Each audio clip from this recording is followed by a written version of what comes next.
go down hell. The name of the Lord is a strong tower.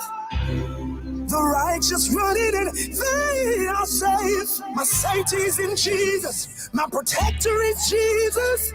When I'm in trouble, I call that name. Jesus. My burden bearer. Jesus. My heavy load sharer. Jesus. My bridge over troubled water. Jesus. Stick closer than a brother. Jesus. Somebody call that name. Jesus. Somebody call that name. Jesus. I beg you call that name. Jesus. Beg you call that name. Jesus. When my family forsake me. Jesus. When I'm feeling lonely. Jesus. When I have no money. Jesus. All kind of problems surround me. Jesus. Somebody call that name. Jesus. Somebody call that name. Jesus. I beg you call that name. Call.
Me, I go call your name until your power touch down and bring some change.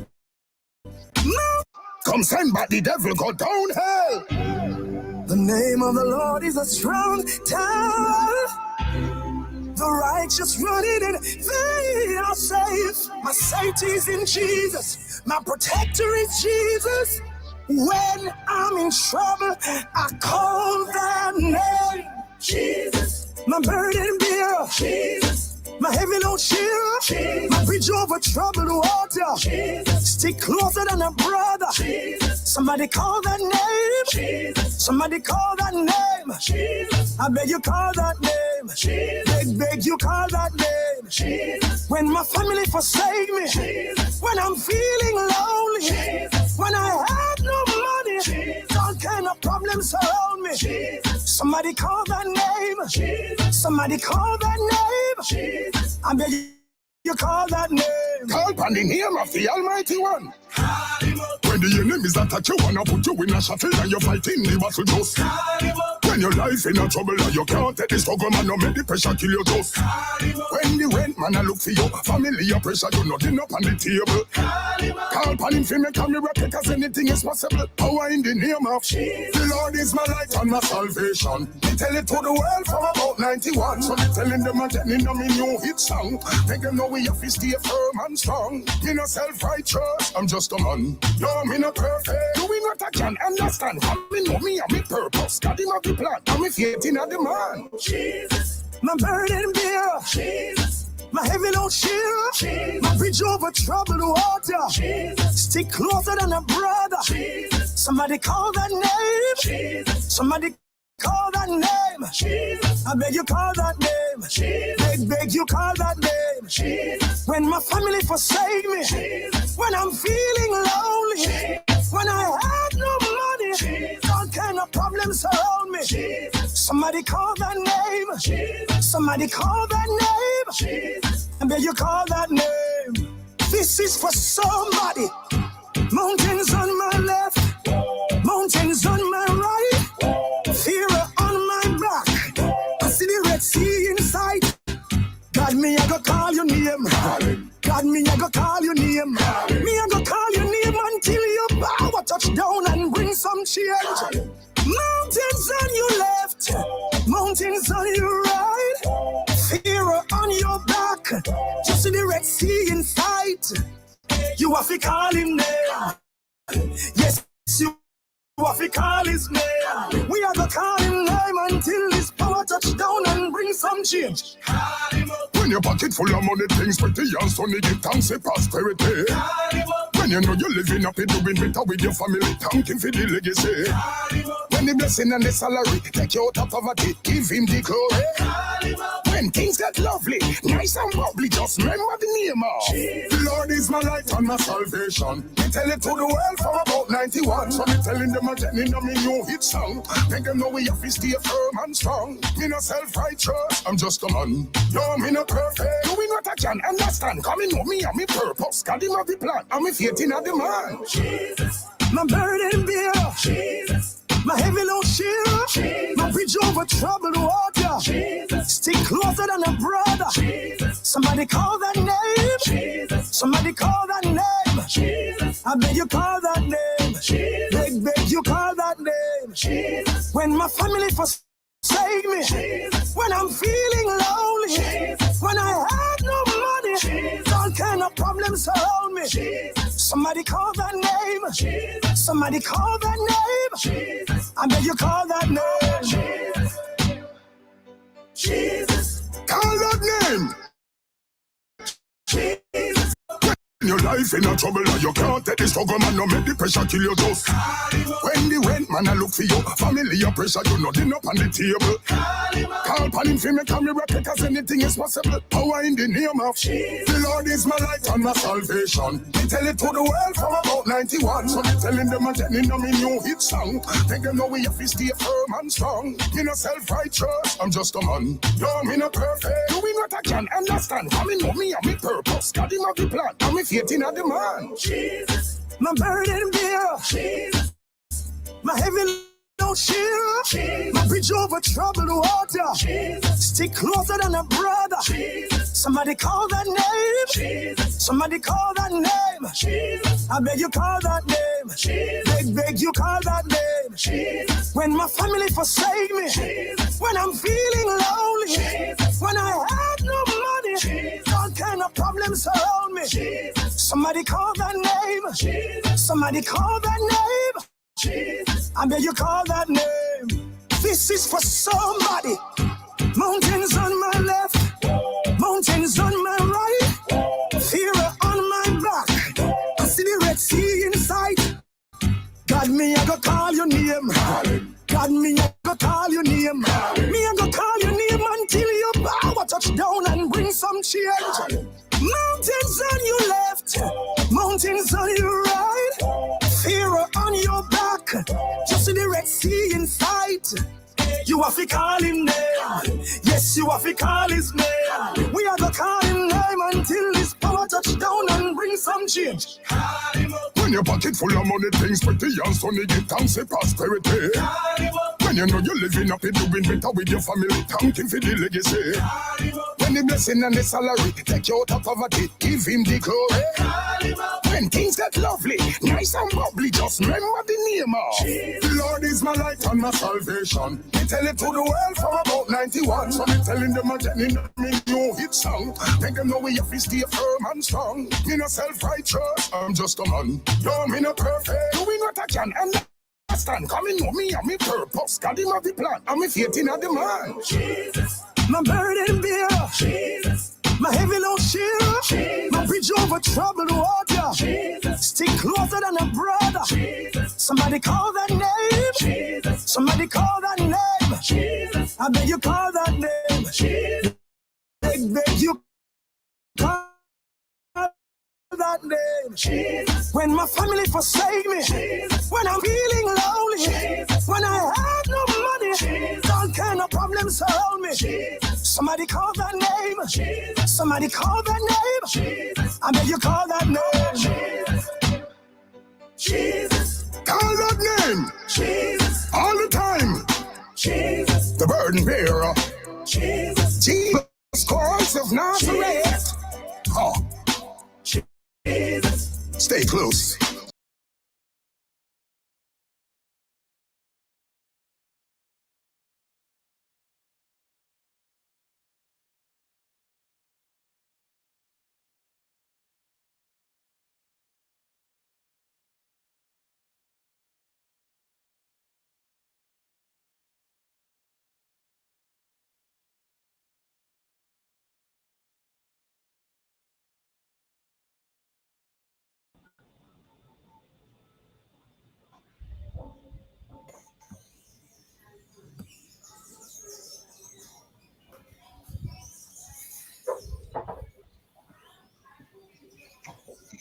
Clap it up, clap it up.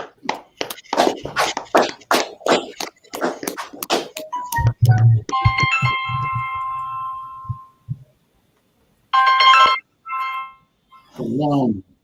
Yes, shalom, Yahweh Shabbat. What? Yabashim Shabbat. All right. This is the Israelite School of Universal Practical Knowledge, started at 1 West, 125th Street, Harlem, New York. I.S.U.P.K. today is run by Commanding General YAHANNA, the man with the rank and the authority to be the leader of the Blacks, Hispanics, and Native Americans who are the Israelites today.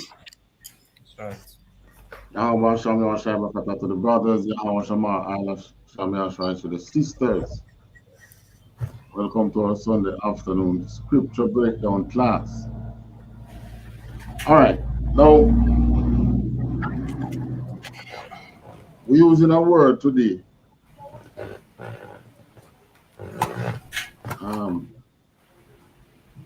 Welcome to our Christian listeners.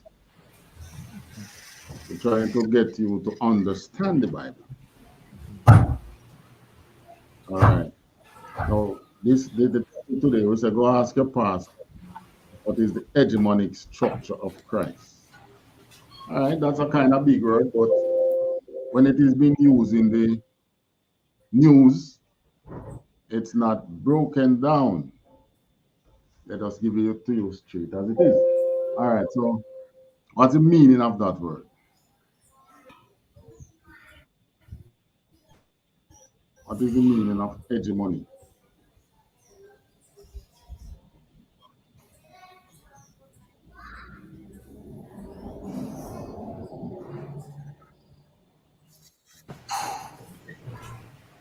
Don't give the meaning of that word, Officer Kayaron. Can. 1 second. But you can find it in Google. Yeah, a minute.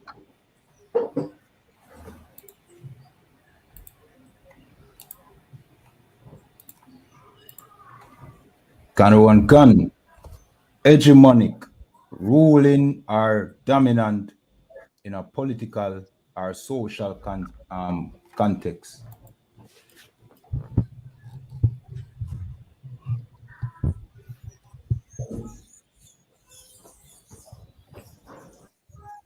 All right. So ruling or what? Dominant? Can. Ruling or dominant in a political or social context. All right. Hegemonic. All right. Take off the NIC and put NY. Hegemony. Can.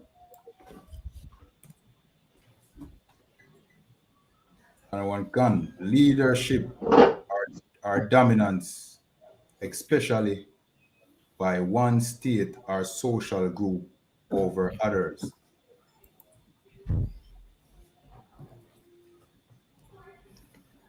Leadership. You can zoom up a little more. Can. Leadership or dominance, especially by one state or social group over others. All right, let me give you an example. Germany was united under Prussian hegemony. You remember, you know, there was a country before World War I and II with the name Prussia. Can. There was a country named Prussia. So trust me, so when you have these major wars, countries can disappear. Trust me. War in Ukraine can disappear. Right. As a matter of fact, there was a time when you didn't have a country named Russia, really. When Russia came about, it was a place big, maybe about like Maypen in Clarendon. It was one small place. St. Petersburg, and it expanded into what it is now. It expanded towards part of the Soviet Union, the USSR, and then it failed in the 90s, I think, collapsed. At that time, the hegemonic structure of Russia was baseline communism. I tell you about socialism. So the West was saying capitalism, one man can dominate. But the socialists was saying, no one man dominate. Wealth must spread out. And of course, the West won. Socialism collapsed. But Russia is building back that Russian hegemonic structure in another way. In other words, they are not thinking politically, militarily, and economically as the West is thinking. That's the three main structure of that word where we call hegemony. Political,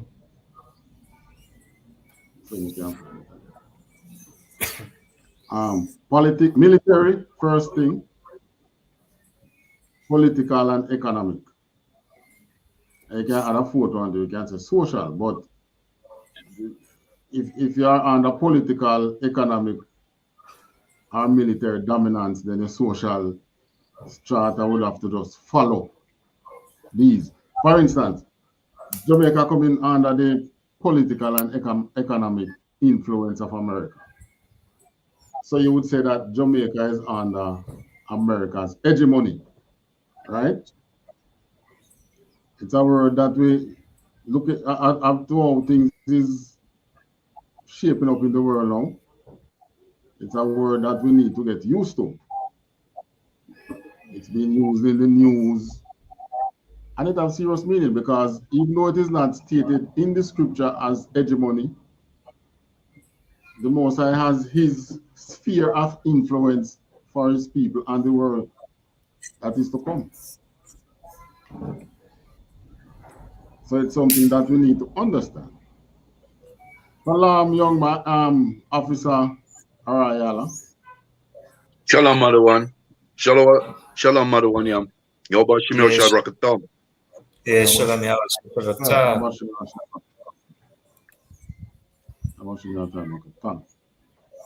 All right, so you find that because America have a certain influence over Jamaica, politically, economically, military, of course, but the American military has never really directly come with any influence over Jamaica. They use political means or economic means. The political means that they have used up to lately, you remember them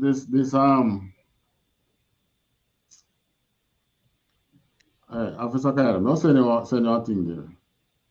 A link. Send it to the private chat, sir. Private chat. I'll send it to you. I don't do that. Right there in the private chat. That should be a link where America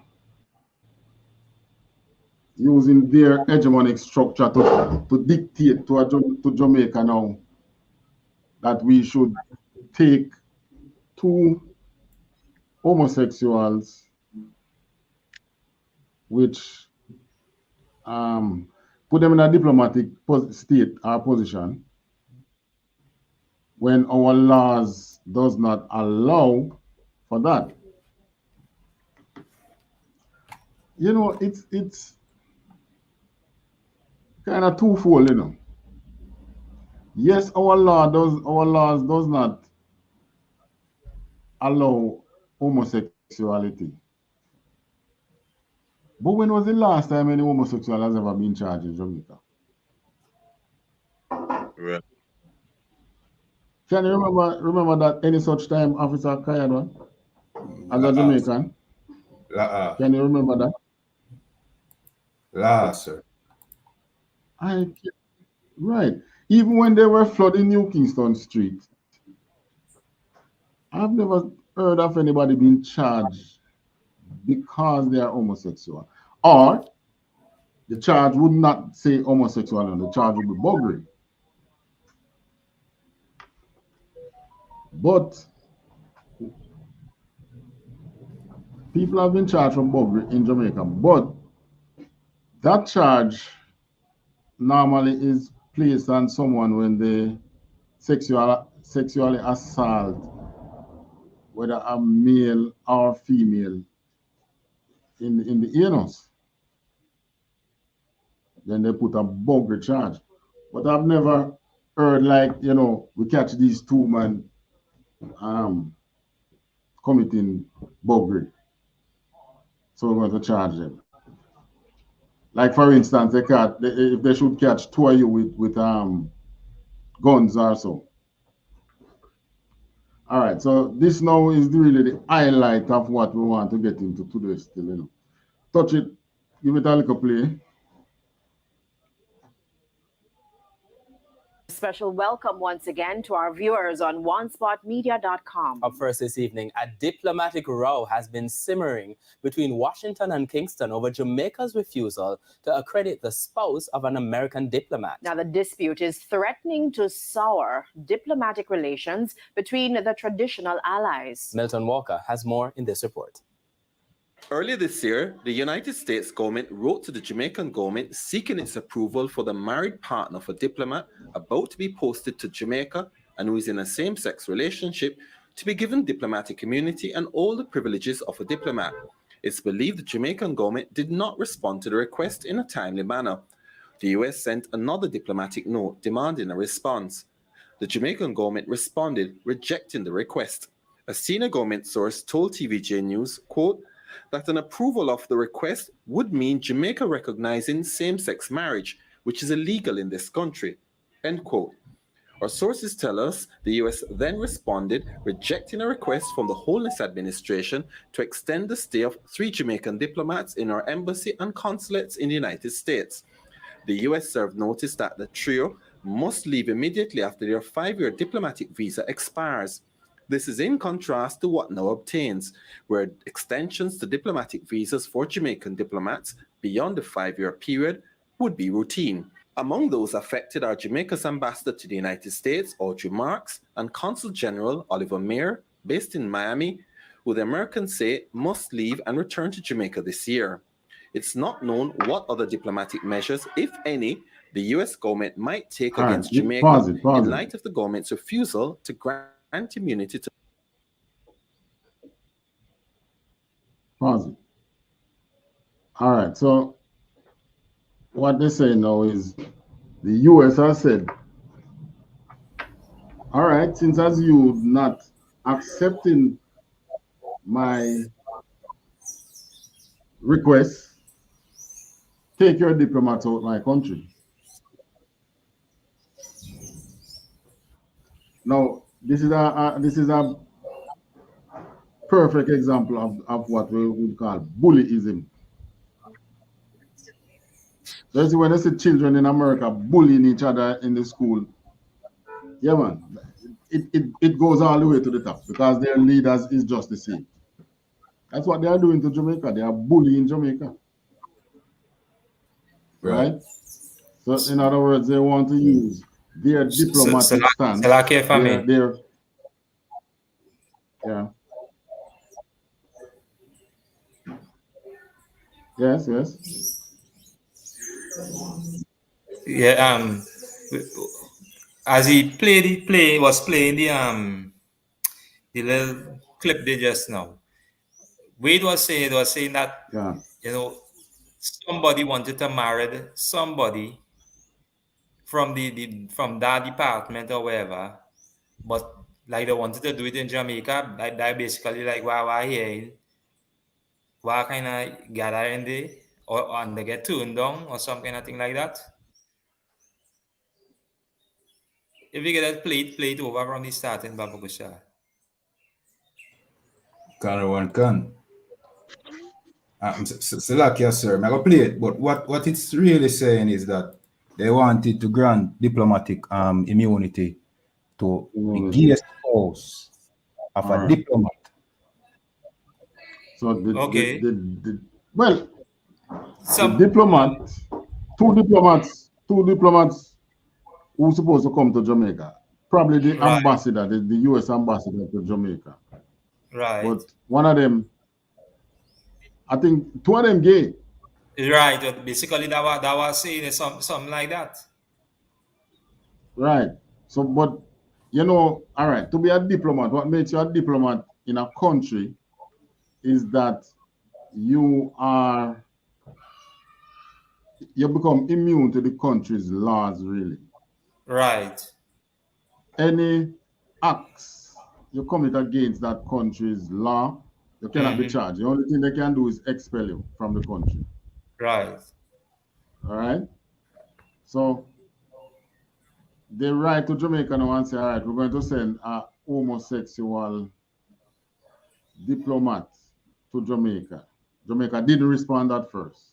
Right. So they sent another diplomatic communication to Jamaica and asked them to respond to it. And Right. Jamaica said, no, we can't do that because homosexuality is against the laws in Jamaica. Right. But it put me in a thinking now is that if they were murderers, let's say those two men were murderers, and they came to Jamaica and they commit a murder, they still wouldn't be charged, you know. That's right. You understand what I'm saying? They would still be immune to the charge of murder in Jamaica. But that case now is a kind of is peculiar in the sense where it kind of sticky in that the US has been bullying Jamaica for quite a number of years now to change the laws Right. to make homosexuality legal in Jamaica. In other words, you're going to make buggery legal in Jamaica, right? All the politicians are afraid to touch it. Each time they come up and they say they are going to do away with it, massive demonstration in the country. Right. And all right. A couple years ago, they wanted to have a homosexual march. But they call it again Gay Rights March. It was supposed to lead from Halfway Tree all the way to I think either Crossroads or downtown. You following me? Yeah. All right. Along the road that the march was supposed to take place, you have some hardware stores. You know, hardware sell machete, pickaxe, stick, any kind of hardware material. What happened is that along that road, all the hardware reported, then let the government and the authorities know that, listen, I don't think it's a wise idea for you to go along with it, to let them go along with this march, because every single cutlass, pickaxe, anything that you can use to beat a man in the hardware has been sold out. Good. So they can't sleep. So in other words, they were going on to say we're going to kill the homosexuals. They said they were going to beat them. Right. The government now, from that now, you have persons who are influential, political persons within both parties who are influential in the parties, has voiced their opinion. You have some behind this, you have some politicians who are party representatives. They are not representative like a member of parliament or a public figure, that you would say, but they are influential within the party and they are powerful within the party. They have voiced their opinion and say, listen, if all of you who we put for up to run, if you go along with it, we're going to X, Y, Z. We're going to take measures against you all. So every leader is between a rock and a hard place when it comes to that buggery law in both parties. As a matter of fact, surprisingly, the JLP was the one who was calling the PNP under PJ. The pressure really started under Percival Patterson. The march was going to take place under PJ Patterson. So because of that, now PJ get labels as a booger man. Right. But he didn't explain to the people that he's under pressure from the US. He would come and say, we got to repeal the buggery law. So people used to say, oh, what's wrong with this booger man? And they make it rather worse, he wasn't married. So everybody swear that he was a booger man. Anyways, fast forward now, he came out of power. And then they realized that all the subsequent prime ministers have been talking about the same thing. So people said, oh, so that means the pressure is not a PJ is doing. It's an external pressure. Then now you have America becoming more vocal and open, like in this case, to let people know that the pressure is coming from them. It's the Biden administration that becomes open and vocal about it, and to let you know that they are going to do everything diplomatically at the highest echelon to get you to change. Every country that they have them influence in and can use their diplomatic strength, they are going to use it to get countries to change the buggery law and accept buggery. Right. So it's Jamaican's turn now. I don't know if that answers your question. Yeah, because like in Trinidad here now, right?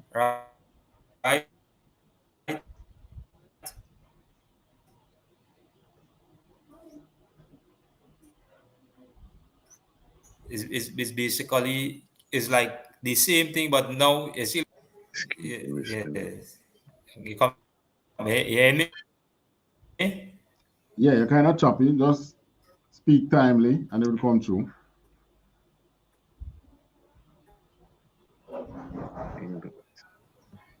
Yeah, so like hear Can't another one can.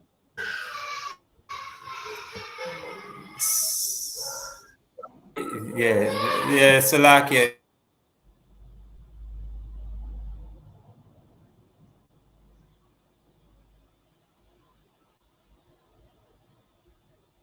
But yeah, you know,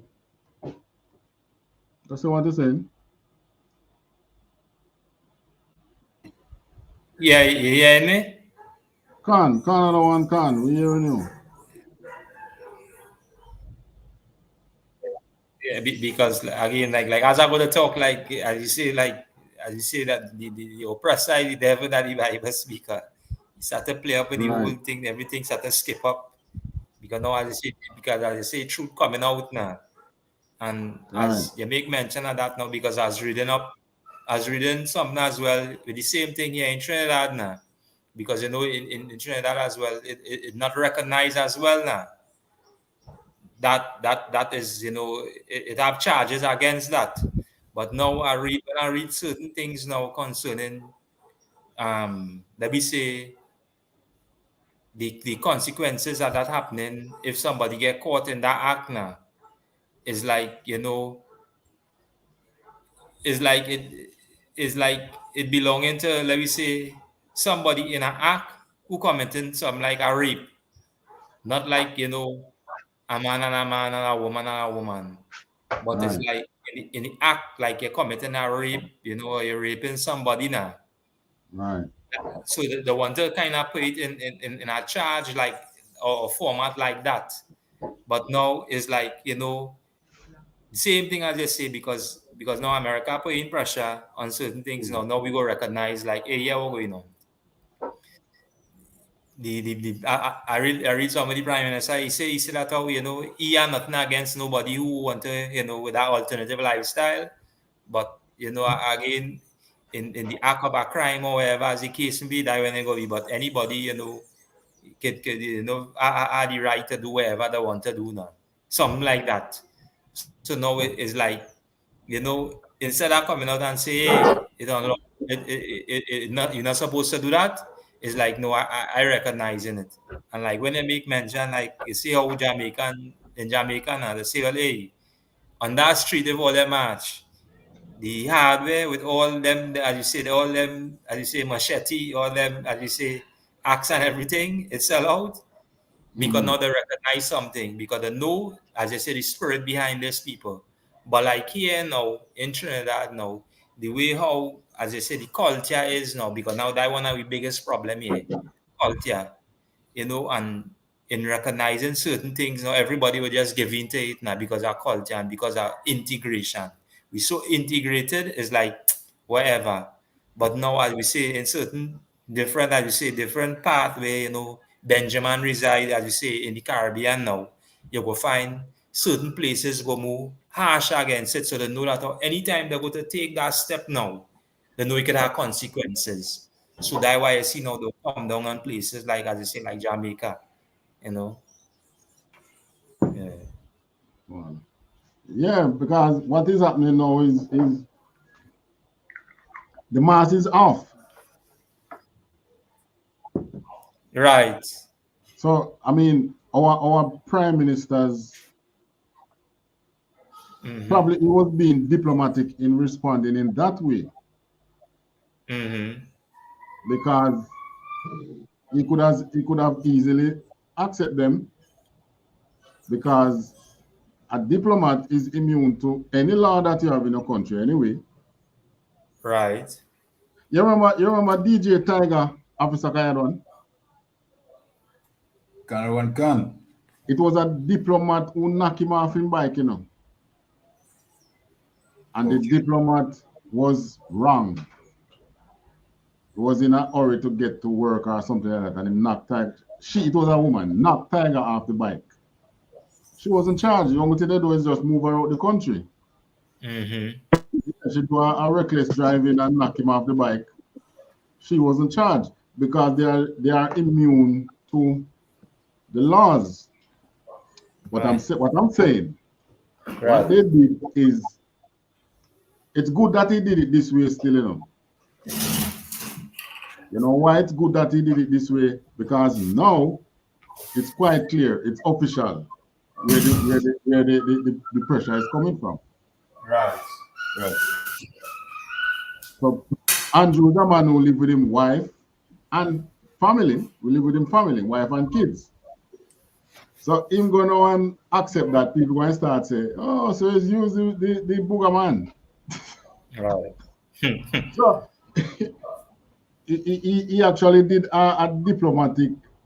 He responded. He deal with the matter diplomatically. So now that everybody see that the pressure goes to the top of Washington, the question now is what next? Right. Anything now Jamaicans see happening, they know that is not in the making of Andrew Holness, the Prime Minister. It's in the making of. So even if he goes now and accept it, at least you can go say my booger man. You can say him bow to the pressure of America. You get what I'm saying? You understand me? Can. So him is a diplomatic response him actually use, which in my view, it's commendable. I mean, we don't going to pay the price, but for his purpose, because if you were in the same position, what would you do? Would you accept it? And then you know being branded as homosexual, because that's how the people are going to see it. Because, in other words, we didn't know that America had written to them until it reached this stage. Right. So if he had right back and said yes, we would know that there was some communication there. In the same way that this reform here that they are doing. They call it again. The constitutional reform. And it's like they get someone from Canada. Maybe that person was recommended to us by the Canadians as a person who is skilled in constitutional reform. And they accept that person and say, okay, good, we have, because Canada is a member of the Commonwealth. So they say, all right, yeah, we can use this person. Only to find out that the person is homosexual and the person has been like a Trojan horse on the committee, pushing the gay agenda. Right. Now, luckily somebody exposed that person, so or else it would look like it's the entire committee that have this gay agenda. No prime minister don't want to get caught up by the people because they don't know what the people might do. Right. It might be a situation where people just say death before dishonor, storm God knows, all kind of things happening. You never know. Look at what is happening in Africa when it comes to military coup and all that. Right. You never know what might happen in Jamaica. So he did it. But now the big question is, what's America's next move?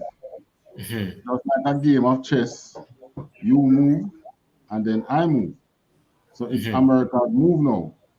But before America make their move, we here in the truth now, we have to lay the cards out on the table and let people know that in this world, you have countries that are so powerful that their military, political, and economic influence as structures influence less politically, less military, political, and economic powerful countries like Jamaica.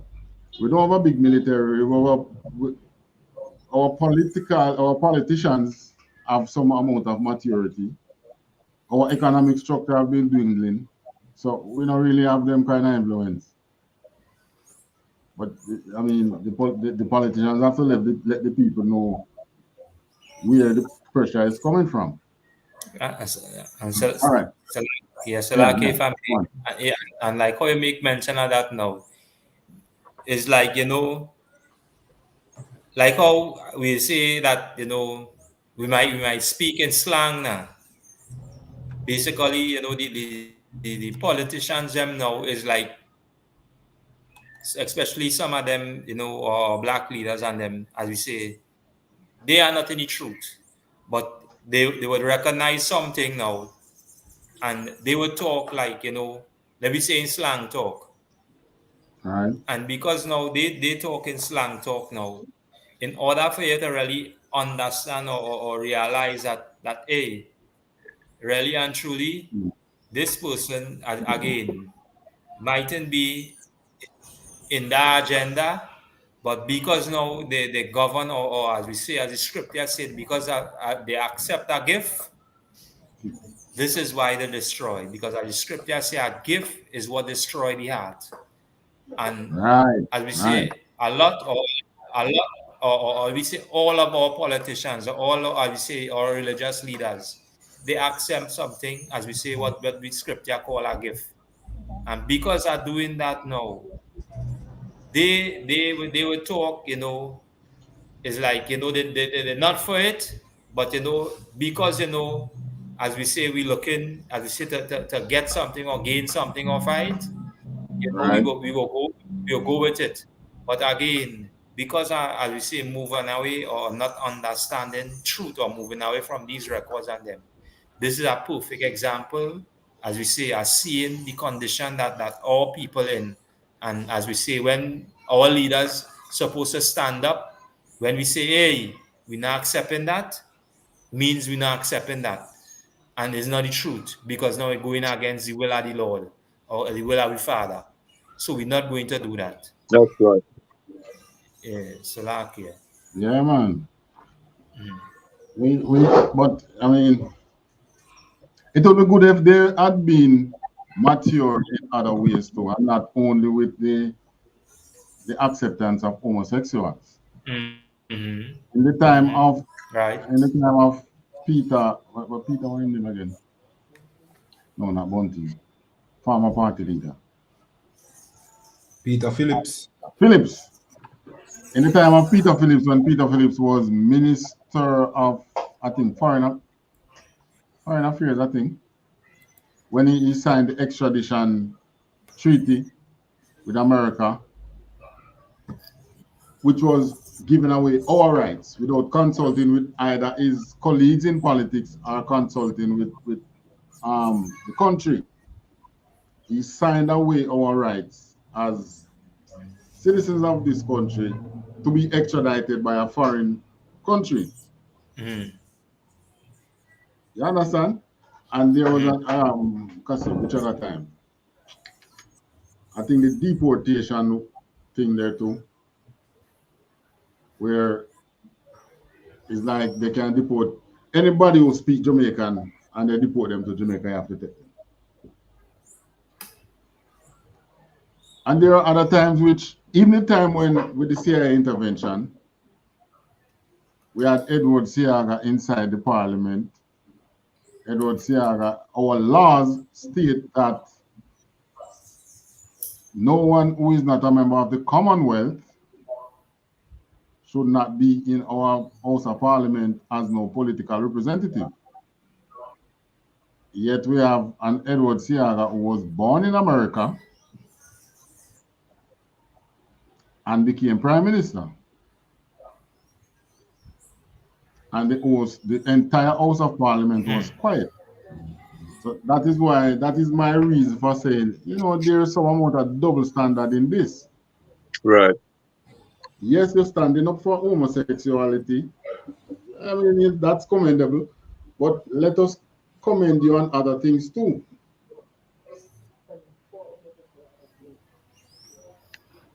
Not standing against homosexuality.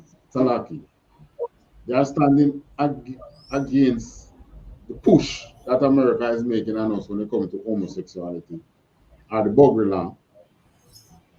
But at the same time, they had already set the pace for America to see us as a pushover. They gave you a man in your House of Parliament totally violating your constitution, and everybody keeps silent. And even though we bring up that within the JLP, you are the bad one. You is bringing it up, you are the bad one. So me talking now, I'm like the bad one for talking. But it was the constitution that was violated. There has never been any apology. There has never been. You see that whole Seaga and the CIA intervention, there needs to be a commission of inquiry and put this matter to rest. Nobody might not get charged, you know, or arrested, you know. But expose the bad one and get them out of the system. You know, like you have something in your stomach that is disturbing the system, and you just take some laxative and make it run its course. Well, that what I call it again? Commission of inquiry could be like a laxative for the nation. Set the record straight from there. That was where it all began. You see this whole crime and thing that is happening, that's where it all began. So because they realize they can push over, as a matter of fact, you have the same, what they call it, the care where they push, they do the training and thing, sensitization training in government organization. What they call it again? Where them sensitizing their workers again how to deal with persons of, you hear them call it, I'm pretty talk about alternate lifestyle. You are sensitizing people how to deal with people with this nasty, unlawful lifestyle. Gun. Yeah, that's what it really is. So when you come now and you say to the American, no, we will not. I mean, well, at least you stand up for the law, but why only do it for that? There are other instances in which you sign away or not sign away with rights. In other words, if they had stand up to Edward Seaga, the country would not have been where it's at now. Edward Seaga came in politics and he do a lot of political work. But the law says if you're not of the Commonwealth, born in a Commonwealth country or a citizen of Jamaica by birth, not by naturalization, by birth, you cannot become a prime minister of Jamaica. Right. That law was broken. And when you talk about it today, even in interviews on the national TV or radio, they cut the persons who are talking. Well, I don't mean cut them off. They cut them in terms of speak to them and change the topic and things. Don't do that. Set the record straight. You really want to get rid of crime? Start it back from out there, so uphold the rule of law. If the mother and the father in the house are the lawbreakers, what do you expect to happen to the children? They will become lawbreakers as well, sir. And they are going to become worse than the parents. Right. Yeah, man. The pastor, him being a lawbreaker, because nobody no break that law more than them. Same homosexuality, child molestation, swindling, con artists. What happened to their children? Their children have become bigger lawbreakers than them. Right. When we were in Jerusalem and we broke the Most High's law, what became of our children? They became bigger lawbreakers than us. That's right. So I'm just saying to our politicians, you set the record straight. Go back. Call the Commission of Inquiry. Go back to Seaga time. Set the record straight. I'm not calling for anybody to lock up. Set the record straight. Expose who is to be exposed, because there are persons within government now who are their hands tainted from then, who are still in there. It don't make sense. Get them out too. Nobody in there is not, what's the proper word? Indispensable. One in there that is indispensable. Without make the diarrhea happen. Who come out, come out. Nobody not going to die. We can't tell you that. It's so long. All will happen is Jamaicans listen and say, oh, it was you. You are the one I should avoid. And just avoid you. That's all. But they're not going to try to lock up anybody. We can't tell us that nobody not going to try. But then again, who to tell? But that's not what I would be calling for anybody to get locked up and go to prison, because the man who actually did it, him dead and gone. But those who facilitated it should not be in the politics anymore. Right.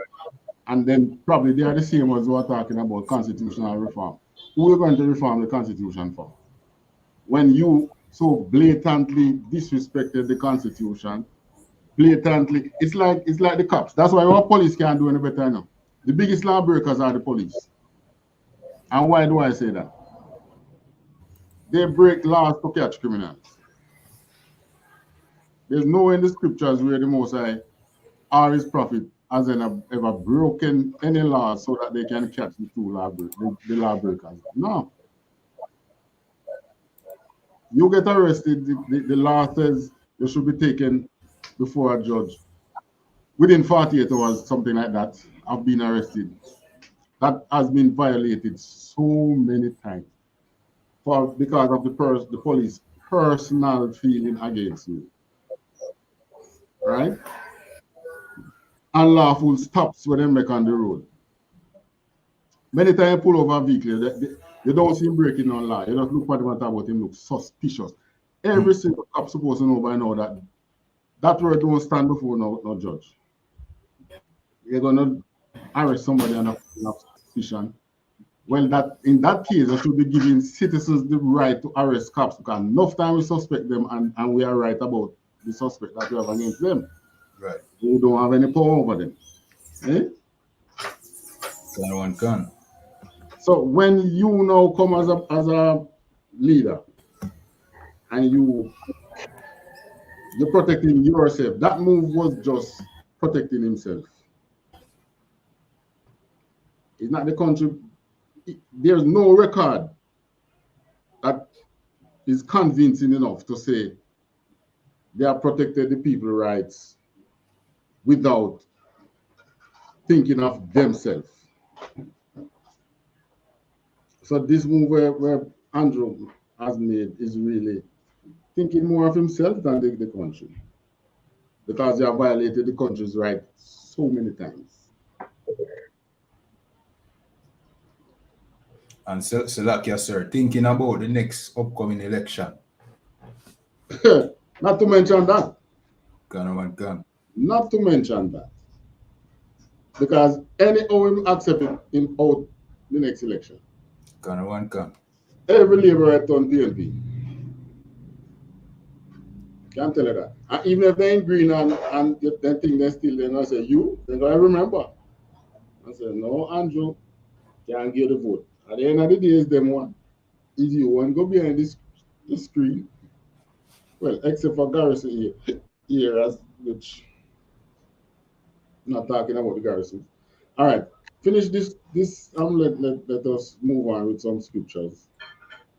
Primetime news. And a special welcome once again to our viewers on onespotmedia.com. Up first this evening, a diplomatic row has been simmering between Washington and Kingston over Jamaica's refusal to accredit the spouse of an American diplomat. Now, the dispute is threatening to sour diplomatic relations between the traditional allies. Milton Walker has more in this report. Earlier this year, the United States government wrote to the Jamaican government seeking its approval for the married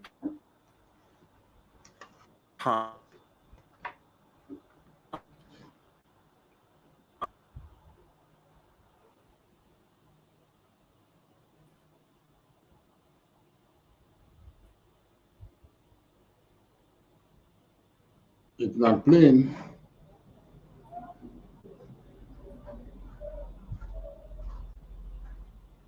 Hey, Officer Kayadon.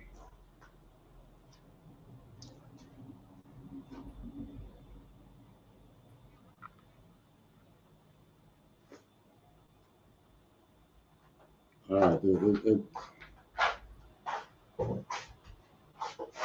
And are you hearing the tape?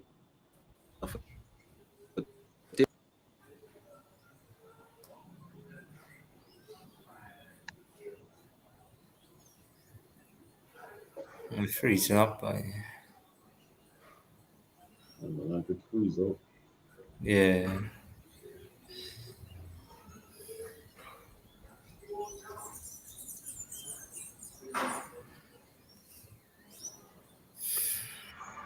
All right. I want to see if it might play. All right. Where's Officer? Oh. All right. I'm going to play it from my end.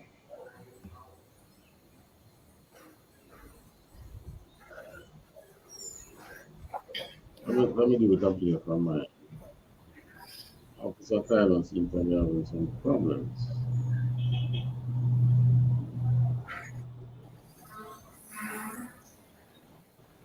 And a special welcome once again to our viewers on onespotmedia.com. Up first this evening, a diplomatic row has been... Hey, Officer Kydon. Caravan comes.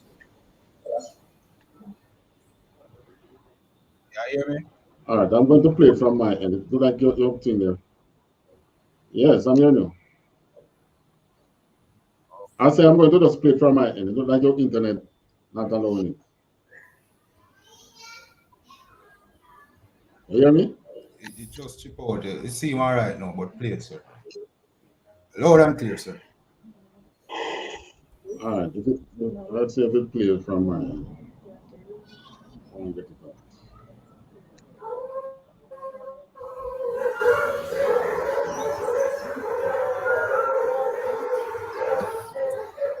Simmering between those of an American diplomat. Now, the dispute is threatening to sour diplomatic relations between the traditional allies. Milton Walker has more in this report. The United States government wrote to the Jamaican government seeking its approval for the married partner of a diplomat about to be posted to Jamaica who is in a same-sex relationship to be given diplomatic immunity and all the privileges of a diplomat. It's believed the Jamaican government did not respond to the request in a timely manner. The US sent another diplomatic note demanding a response. The Jamaican government responded, rejecting the request. A senior government source told TVJ News, quote, that an approval of the request would mean Jamaica recognizing same-sex marriage, which is illegal in this country, end quote. Our sources tell us the US then responded, rejecting a request from the Holiness Administration to extend the stay of 3 Jamaican diplomats in our embassy and consulates in the United States. The US served notice that the trio must leave immediately after their 5-year diplomatic visa expires. This is in contrast to what now obtains, where extensions to diplomatic visas for Jamaican diplomats beyond the 5-year period would be routine. Among those affected are Jamaica's ambassador to the United States, Audrey Marks, and Consul General Oliver Mayer, based in Miami, who the Americans say must leave and return to Jamaica this year. It's not known what other diplomatic measures, if any, the US government might take against Jamaica in light of the government's refusal to grant immunity to the spouse of one of its diplomats. Milton Walker.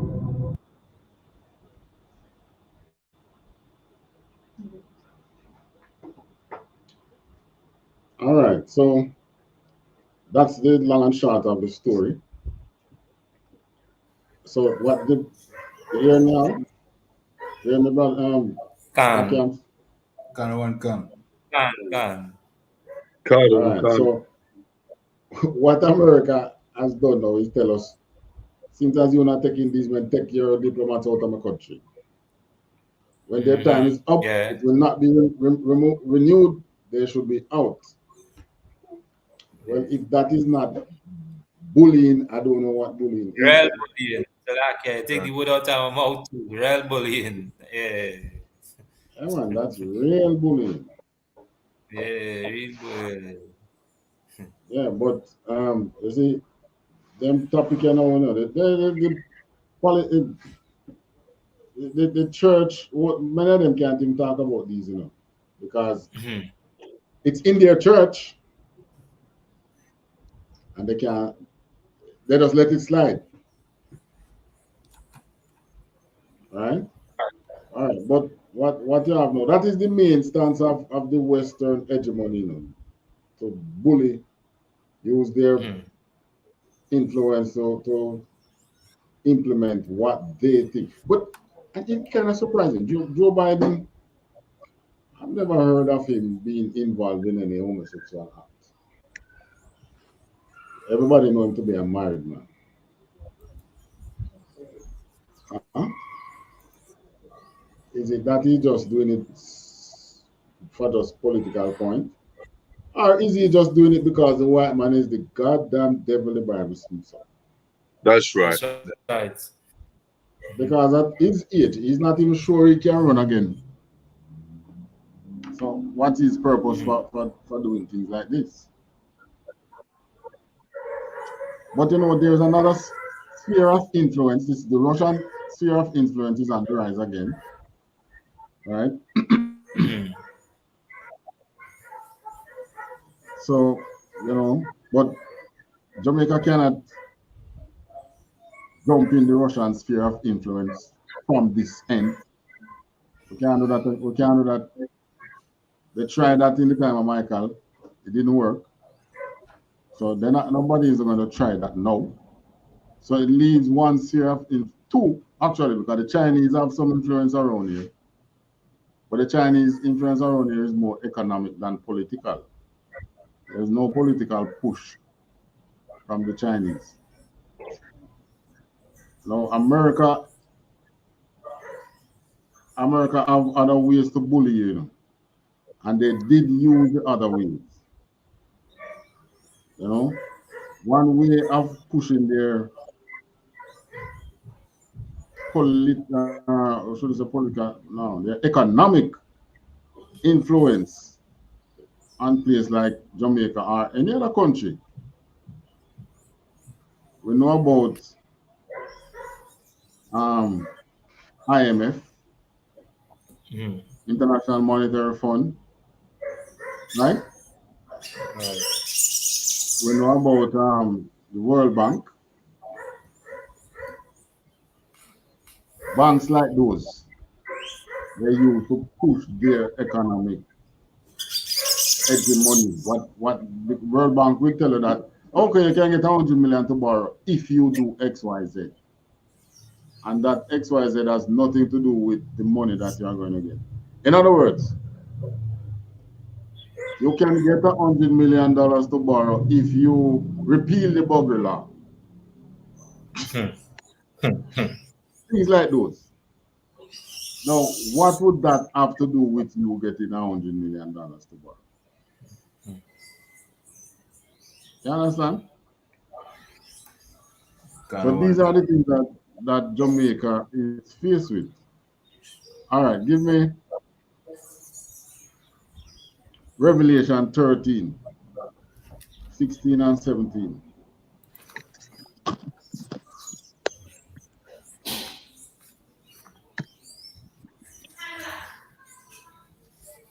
The book of Revelation.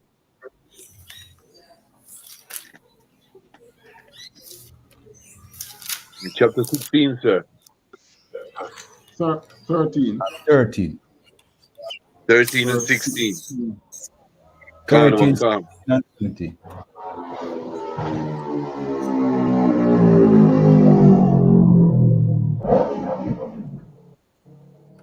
Khan, the book of Revelation, chapter 13 and verse 16.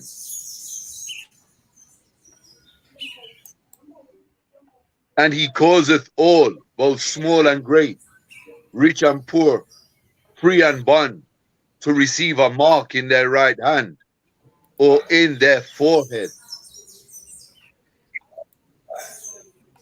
So whether you are the small man or the big man, whether you are a free man or you are in the prison, you have to be in sin to do business with the West. That's basically what their mark is, sin. What they are pushing on Andrew Holness, that's the mark of the beast. Sin. You have to be breaking God's laws to do business with them. Right? Every country that the West seek to do business with have to be any serious business. You have to be breaking the laws. Next verse. Khan. And that no man might buy or sell, save he that had the mark, or the name of the beast. Right. Finish? Or the number of his name. Right. So you have to have the mark. You have to be in sin. Long and short is breaking God's law. Right. You have to be, for instance, you signing a paper to say yes, send them come. We can rescind the bugger law for them. That is what now? That is you doing.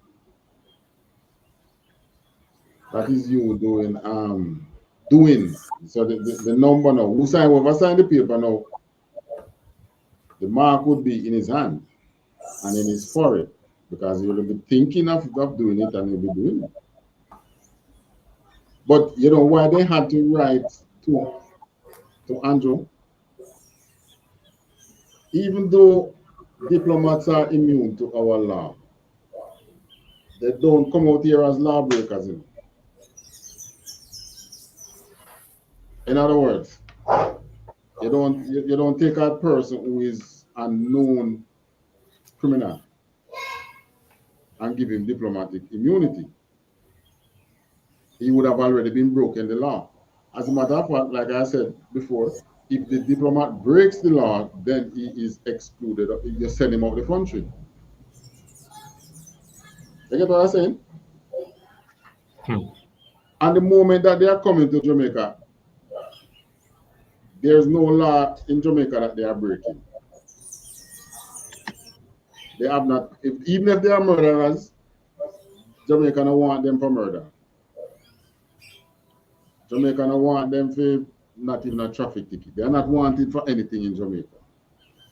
So they're not coming out here as a person who has already been breaking Jamaica, would be breaking Jamaican law immediately.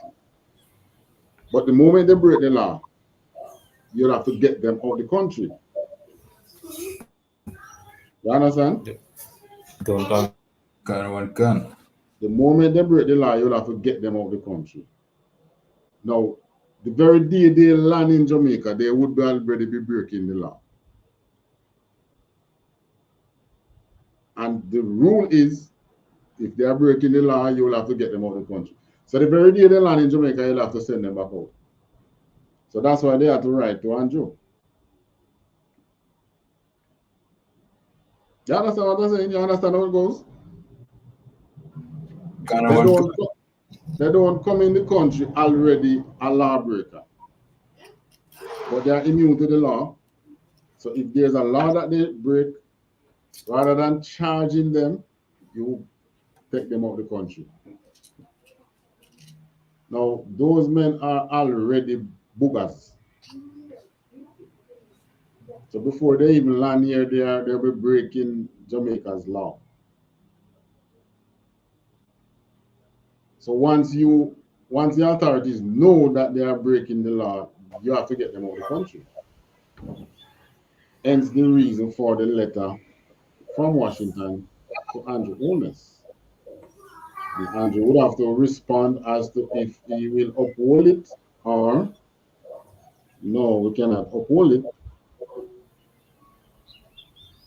If any of us was to become a Jamaican diplomat to any country, the smallest of country or the largest of country, one of the things that you'll be required from Jamaica to be a diplomat in that country is what? Guess.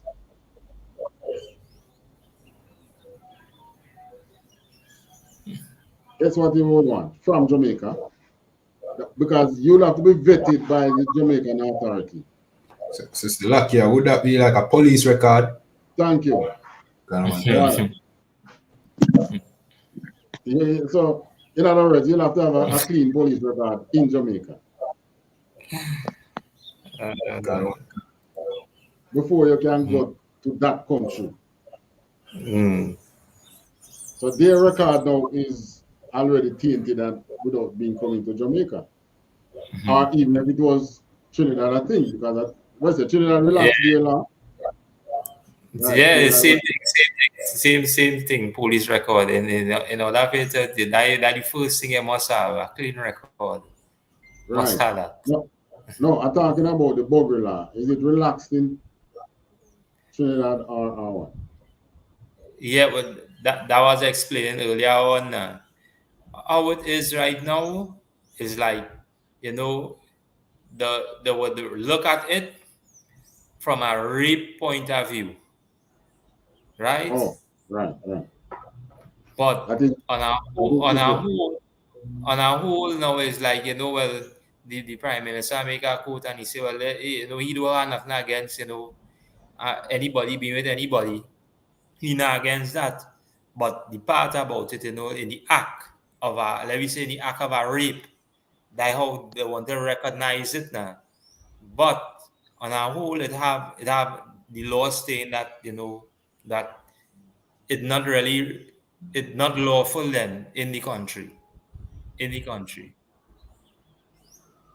Right. It's a similar thing with Jamaica, no. It's not lawful, but they're not really troubling anybody. Yeah. But if you go and you rape somebody, right.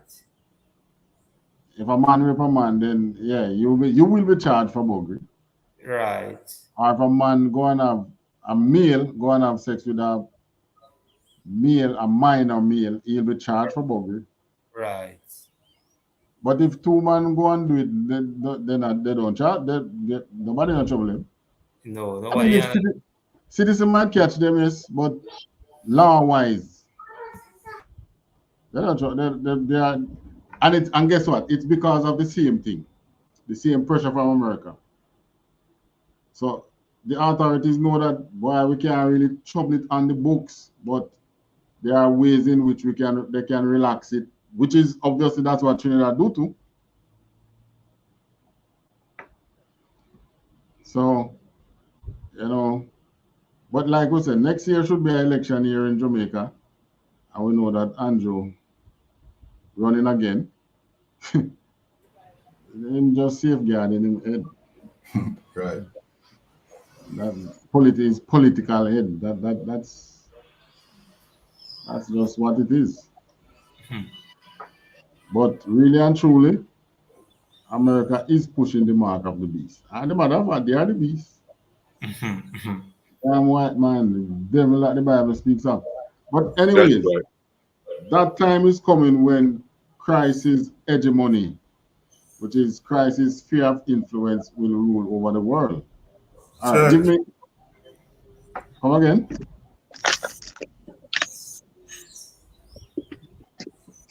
Repeat. No, I said right. Oh. Right. Christ's sphere of influence. Ezekiel, give me Ezekiel 33. Sorry, Ezekiel 20.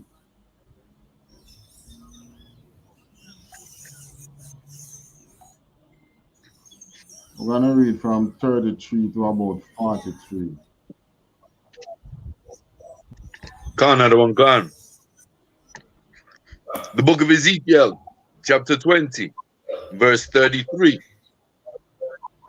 As I live, saith the Lord God, surely with a mighty hand, and with a stretched out arm, and with fury poured out, will I rule over you. Right. Fury. Look for it. Give me the word fury, Officer Kylo. He says with fury poured out, with a mighty hand, mighty stretch out. And this is the most I swear. When he say, as I live, the Lord is swearing. And as an Israelite, you know the power of swearing. Anything you swear, it's required of you. So if God is going to swear, it means then that he will be doing it. So it says with a mighty hand and with a stretched out arm. Stretched out arm meaning, welcome my love. That kind of stretched out arm. And with fury poured out. What is fury? Kind of one gun, fury, wild or violent anger. All right. Next one. Extreme strength or violence in an action or a natural phenomenon. All right. So the second one deal with like nature and so fury from the nature and thing. The first one deal with like a person, wild or violent anger. Just like when you see some man you see somebody white man them get angry and start shoot up the place. Right. Yeah, that's fury. For the most I know, can you imagine God in the God? Can you imagine God the Creator in fury? When the devil get mad and shoot up the place and people are run up and down, or the Arabs they get mad and go in a place and blow up themselves. You can imagine when the Most High pouring out fury. Remember, I know the Most High control wind, fire, earthquake. You have all those to his disposal. So just plus you have the angels and the ships. So imagine him now. Imagine the Creator in fury. Next verse.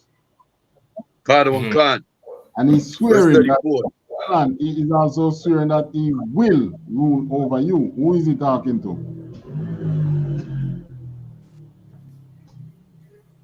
He said, I will rule over you. Who am talking to? So luck, yes, sir. It's talking to the children of Israel. All right, he's talking to the children of Israel.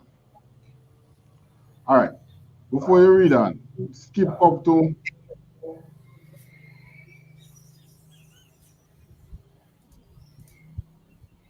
verse 30. Carter and Khan. The book of Ezekiel, chapter 20, verse 30. Wherefore say unto the house of Israel, thus saith the Lord God, are ye polluted after the manner of your fathers, and commit ye whoredom after their abominations? All right, so he says he's speaking to the house of Israel. This was the northern kingdom. He was speaking to the Israelites, right? And he says he was talking about whoredom. What manner of whoredom was he talking about? Sister Lakia, sir, the worship of other gods. Right, because when I read 29, he talk about the high places. You want to read 29? Carter and Khan, sir. Verse 29. Then I said unto them, what is the high place whereunto ye go? And the name thereof is called Bamah unto this day. All right, so they were going to the high place. So the Most High said, now you're going up there to commit whoredom. 31. Carter and Khan. For when ye offer your gifts, when you make your sons to pass through the fire, ye pollute yourselves with all your idols, even unto this day. Right, And so there is talking about idols. Right, then doing human sacrifice and worshiping idols. Continue. Carter and Khan. And shall I be inquired of by you, O house of Israel? As I live, saith the Lord God, I will not be inquired of by you. Okay, what do you mean by inquire? You know, it was our custom, authorities, you know, you had a roadblock, you have a serious decision to make. You ask of the Lord. You remember Isaac and Rebekah? When Rebekah was pregnant with Esau and Jacob, and her belly keep on turning, and she said, but if this pregnancy is of God, why am I this way? And she went and inquired of the Lord. And she did get her answer. 2 nations are in your womb. And there are other instances where we go and we inquire of the Lord. That was our go-to. Nowadays, our people use the Obeah to replace God. You know, you want to know what's happening in life, then go to the Obeah. That's not what they're supposed to be doing. They're supposed to be inquiring unto God. But we are so destroyed as a nation. I tell you, it's unspeakable. Next verse. Carter and Khan. Verse 34. Want me to jump down, sir? Back down to 34. No, read 32. 32 is important. Carter and Khan. And that which cometh into your mind shall not be at all, that ye say, we will be as the heathen, as the families of the countries, who serve wood and stone. Exactly. Now, this is what most of us know. Many of us who's angry with who want the US visa and is angry with Andrew is because of this. We want to be as the heathens, right? We want to do what they are doing. Because we think, because we see them profiting financially, we think that we doing the same thing like them is going to make us profit financially as well. But we have our next guest coming. Read 34 now. Carter and Khan. And I will bring you out from the people, and will gather you out of the countries wherein ye are scattered, with a mighty hand, and with a stretched out arm, and with fury poured out. Right. And what's a fury is what again? Anger. Anger. Great anger. So the Most I say he's going to take us from among the other nations that we are following them and worshiping idols. We are following them and becoming homosexuals. We are following them and being Christians. We are following them and we come up with one religion, Rastafarian. We're following them and be Muslim. right? We're following them and eating pork, crab, shrimp, lobster, doing all the things that the Most High said we should not do. We follow these nations and we do them. But the Most High is saying he is going to remove us forcefully from among these people. Continue. God, oh God. And I will bring you into the wilderness of the people, and there will I plead with you face to face. All right. So the Most High now, this is God, this is the Most High is going to bring you into his hegemony now, into his sphere of influence, his powerful, his power, his might.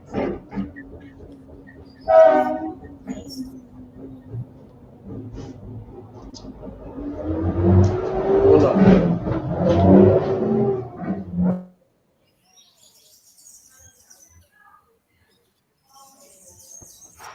Right now, as it is, we are in the sphere of influence, the power and the might of who?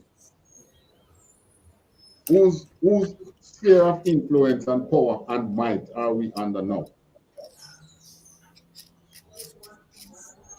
The oppressor. The oppressor, Esau, the man who is the end of the world.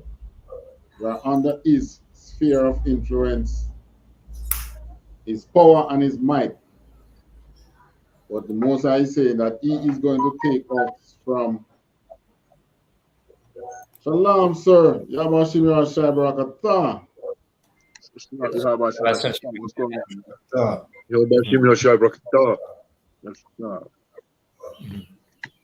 I said, couldn't let it miss you, ain't it?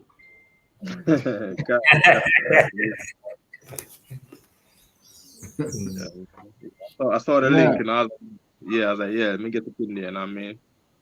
Yeah, man, welcome. Yeah, man, so the Most I say he's going to, if you have anything to say, you can jump in here, sir. Can, will do. Can, go on. Yeah, by the way, you were listening when we played the tape? I was not listening. It's lucky. I was on the way inside. All right, for your sake, I'm going to play it one more time. Okay. Not right now. Let me finish what we're saying here. So the Most High is saying that he's going to take us from these people and he's going to bring us in his sphere of influence under his power. He's going to come with us now face to face. Can you imagine we now coming face to face with God? Mm-hmm. You ever see how people run up and down when lightning and thunder clap? Mm-hmm. Trust me, it's going to be worse than that. That is how the Most High is going to put us face to face, and he's going to tell us what to do. Who don't do it? You see, all those people who love to say, judge not. Tell that to Christ when Christ comes. It's best to take the practice now. Practice walking the laws from now. Because you see, when Christ comes, there will be no room for mistakes. Christ won't be having any room for mistake. All right. All right, Officer Azam, for your sake, we're going to play that tape. It's important. You hear about that thing in Jamaica where the U.S. trying to push to Boogerman diplomat in Jamaica, right? I heard about it. Absolutely did. All right. Nice that you hear about it. All right, I'm going to play the tape.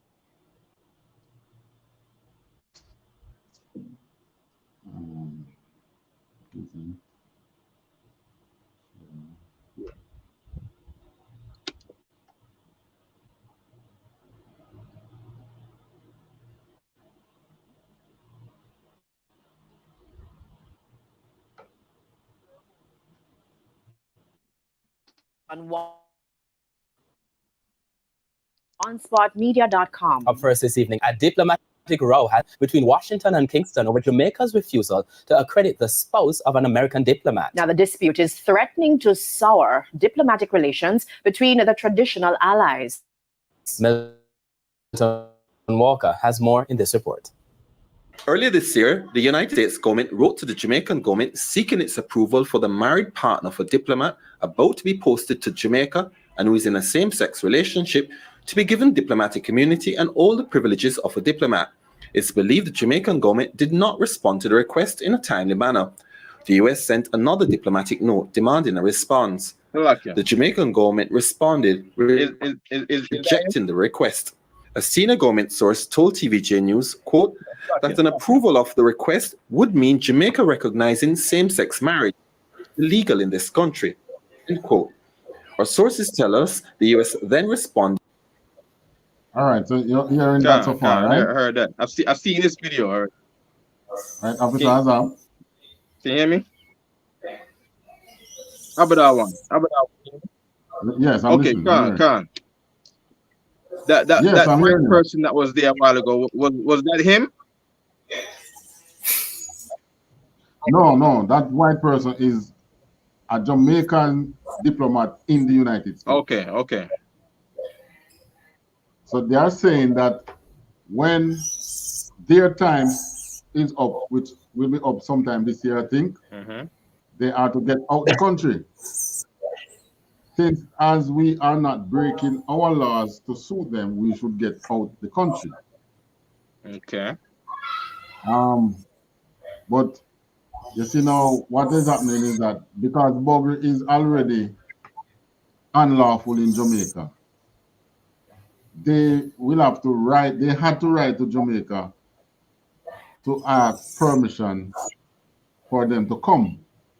Because normally, a diplomat coming into your country, he cannot come into your country as a lawbreaker. He would have to come into your country as someone who is not breaking any law. Okay. However, because of that diplomatic immunity, if they should break a law, rather than you charge them, you would just take them out of the country. Understand? So if they come to Jamaica, they will be breaking our burglary law. They cannot, he cannot come, just, he can't go charge him, you know. But America is really the one who is pushing the fire, because if Jamaica was to send a diplomat to a country, XYZ country, we will have to make sure that that person is not somebody. As a matter of fact, I think you have to do you do your background check in your country, and then you'll have to send to that country the name, and they would run their record to see if that person has ever traveled into their country and break any record. Clearance. They have to do the clearance. It's not just to get up and say, I'm going to send this person to you. It doesn't work that way. Right. But those two now would already been breaking Jamaica's law. So what Jamaica want, what the US wanted was an excuse from the government to say, all right, yes, they are breaking the law, but it's all right. We take them same way. But Andrew said no. But our stance here now is that we know that Andrew never said no because he cares so much about Jamaica's law. Because all of them in House of Parliament has broken Jamaica's law already in the day that they allowed Edward Seaga to become a member of Parliament. They were breaking Jamaica's law. The Constitution states explicitly that no one who has ever been born in Jamaica or the Commonwealth cannot become a member of Parliament.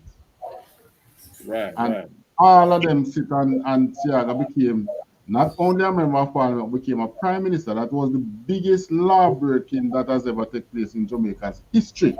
That's right. And until this day, they are silent about it. So we know that it's not so much that the prime minister cares about Jamaica's law. What we also know is that next year should be an election year. And it's going to be war. It would have been war between him and the voters, not us. It would have been war between him and the voters. So he's trying to save his head. But there's two sides to it, because it's commendable what he did still, you know. And I tell you why it's commendable. For years, America has been bullying Jamaica to change the bubble law. They have never been doing it openly. They have always been doing it behind the scene, and they have been doing it diplomatically. This is the first open bullying that has ever been happening. So in other words, the mask is off now. Right. So right now, the people of Jamaica know who is really pushing this gay agenda on Jamaica.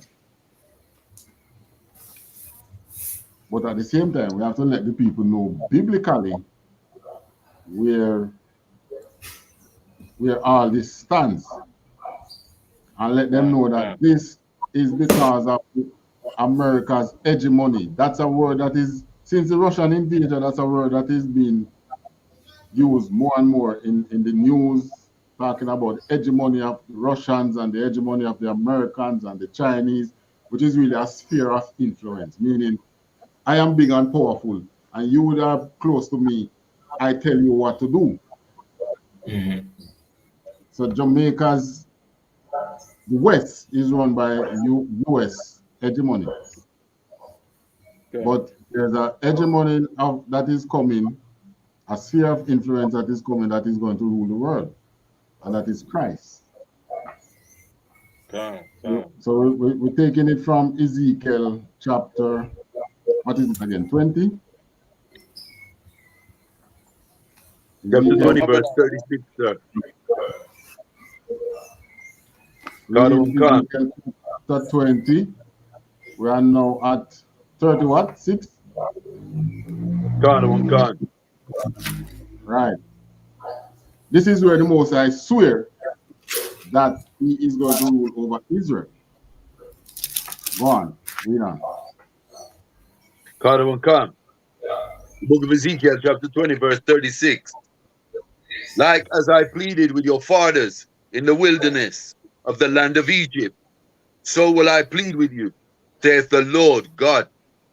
Right, so he's saying he's going to plead with us. He's going to bring us under his sphere of influence, whether we like it or not. 37. And I will cause you to pass under the rod, and I will bring you into the bond of the covenant.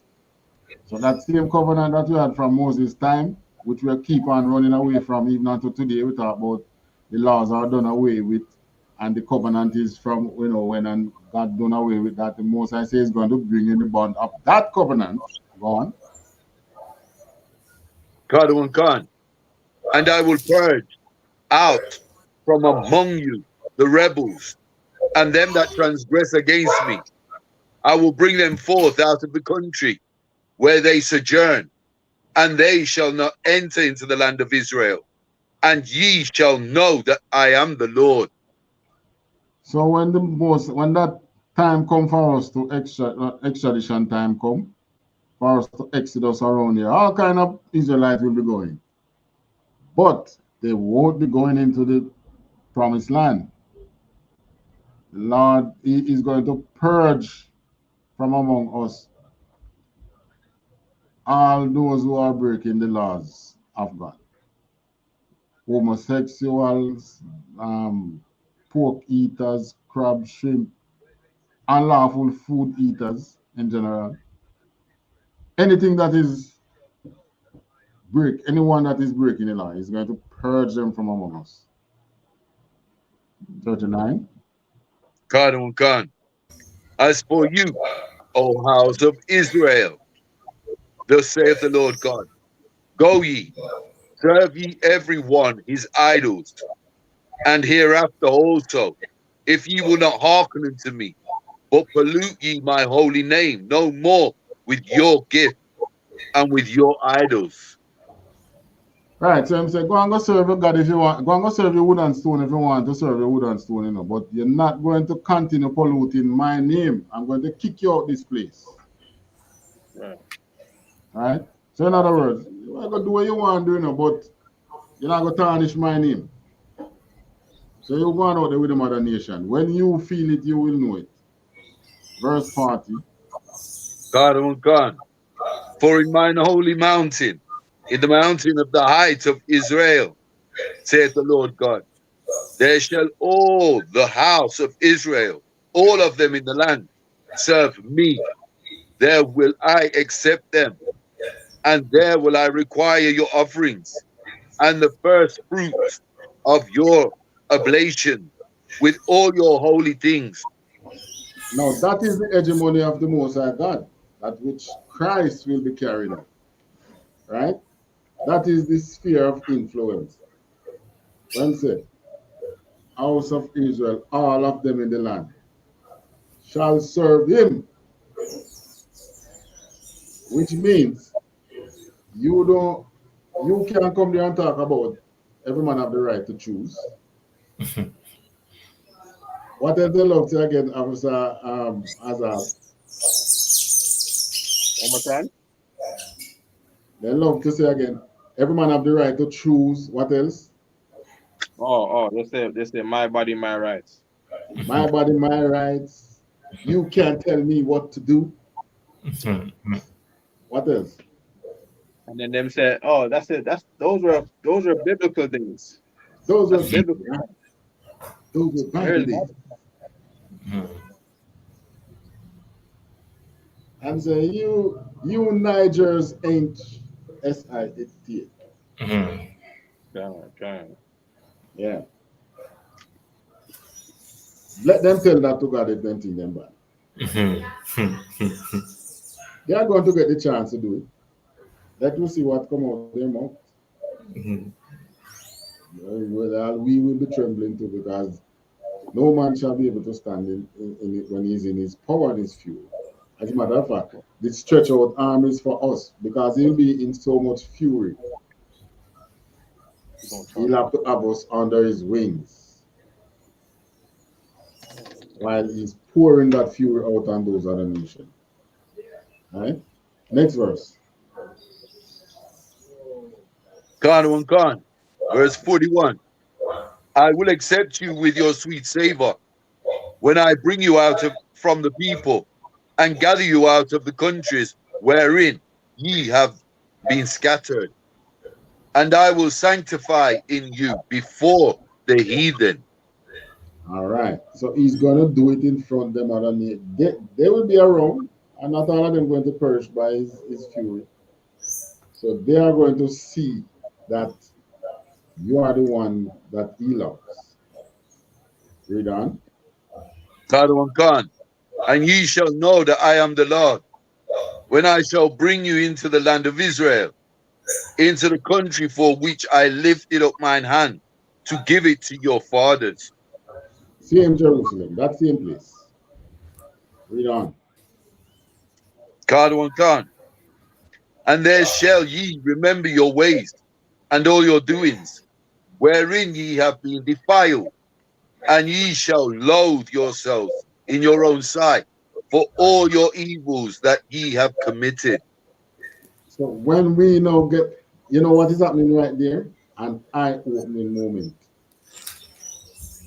When they are going to look back and, oh, damn, that's what I was doing. And they will be crying. Look for the word loathe.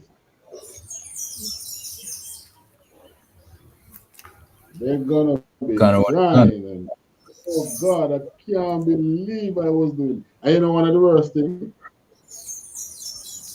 Many of our people are in some positions right now that they can help their own people, you know, but the oppressors have planted so much self-hate in them that they hate their own people. So you see, when they realize that the same man who they were, the same heathen that they had loved over you is left back and you are there with them, they will have to look in your face and say, I love you, my brother. Now, those are the reasons, some of the reasons why we're going to be loathing ourselves. Just like how in the time of Acts, when they did to Christ, when I think it was Peter, well, the apostles, when they were saying, that same Jesus who you hung on the tree.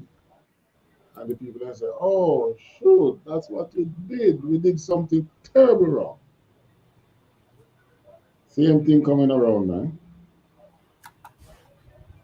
That's it. Gunner one gun. Loathe, feel intense dislike or disgust for. You almost ask. Read that again. Read it again. Intense what? Gunner one gun. Intense dislike or disgust for. And who are we going to load? The scripture says. Ourselves. Then we're going to hate ourselves for the things that we're doing now. When the Most High reveal how far back we are, how terrible we are performing. We're going to hate ourselves for it. You ever in a situation where an embarrassing situation where you come face to face with something wrong, and boy, if the earth could just open up and take you in and hide you from that shame or that disgust. You understand what I'm talking about? Gunner one gun. Yeah. A situation so bad that, oops, so embarrassing. If the earth could just open up now and just take me in. Or if you could just run from that spot. Those are what is going to happen to us. So the Most High is going to bring us under his sphere of influence, under his hegemony. Guess what is going to happen to the other nations? All right, give me the people shall take them. Where is that again?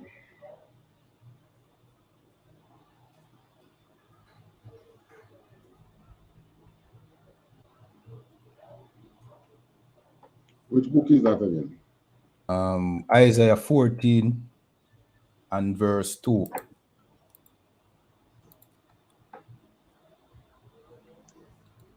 God of Khan, the book of Isaiah, chapter 14 and verse 2. And the people shall take them and bring them to their place, and the house of Israel shall possess them in the land of the Lord for servants and handmaids. And they shall take them captives, whose captives they were, and they shall rule over their oppressors. Now that's we now bringing the rest of this nation under the hegemony of Christ. So when Christ bring us and we load ourselves and we cry for what we have done and yada yada yada and all those things, we're going to get over it as promised by the scriptures. But then we now is going to have to put Christ's strength and power and might on those nations. I can give you one more scripture to prove that. Revelation now. The gates shall not be closed so that the nations bring their, what is it they said? Tribute. The gates shall be open day and night.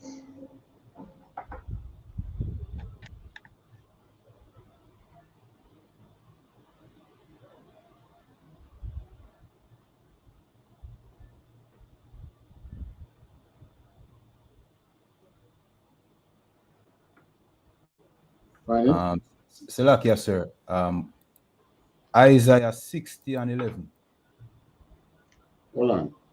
It's Isaiah 60. You have one in Revelation. I think so. Can, sir. I think you have one in Revelation, but I think the one that I just quote is the one where said the forces of the Gentile. Yeah, all right. Don't tell you what. Find that and find Revelation one. What's the exact quote for the one in Revelation? It's similar to this one. I think this precept it, but they tell you that the gate shall. This one says it, therefore thy gates shall be open continually. You know what you're not talking of, Azam? Somewhere there in Revelation.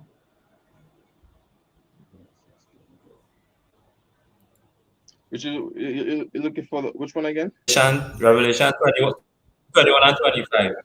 Revelation 21 and 25. That sound like. Let me do that. Revelation 21. You can start from 24. Khan. The book of Revelation, chapter 21, verse 24. Hold on, brother.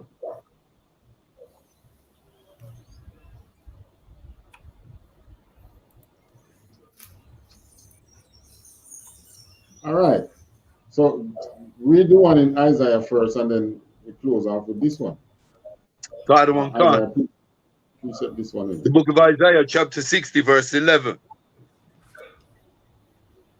Therefore thy gates shall be open continually. They shall not be shut day nor night, that men may bring unto thee the forces of the Gentiles, and that their kings may be brought. All right. So in Isaiah now it's telling you that you are going to be enforcing the Most High's sphere of influence, not only on your people, but also on them other nations. Right? So before you read that, I'm going to play one thing here. Let me find it.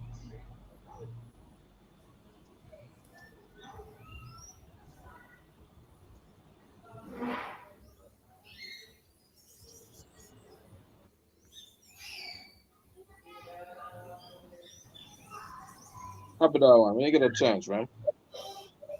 Yeah. Meet Stephen. You hear me? He's a certified accountant. QuickBooks Online Accountant helps Stephen manage and communicate with all his clients all on one simple account on desktop or mobile. That means. So when I get the chance. When they get the chance, right? I was trying to get the Of course, I heard of the story, right? I was trying to get the motive of what they're trying to do with bringing in the cross-dresser. Because what I heard was that they brought a cross-dresser to Jamaica in some form of diplomacy, some diplomatic thing. And that was going to ruin the relationship. I didn't quite get the story straight yet. I don't understand the whole story yet. You know what I mean? I said some people talking about, he was talking about the Bogri law. And then, I didn't get the whole thing that you was bringing out there. You know what I mean? I seen a piece of the video. You know, but I'm hearing the whole thing is the Bogri law.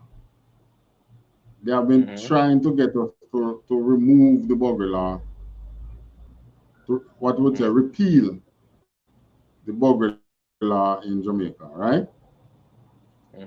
But the politicians are afraid to touch it on the books for obvious reasons. So what they are trying to do,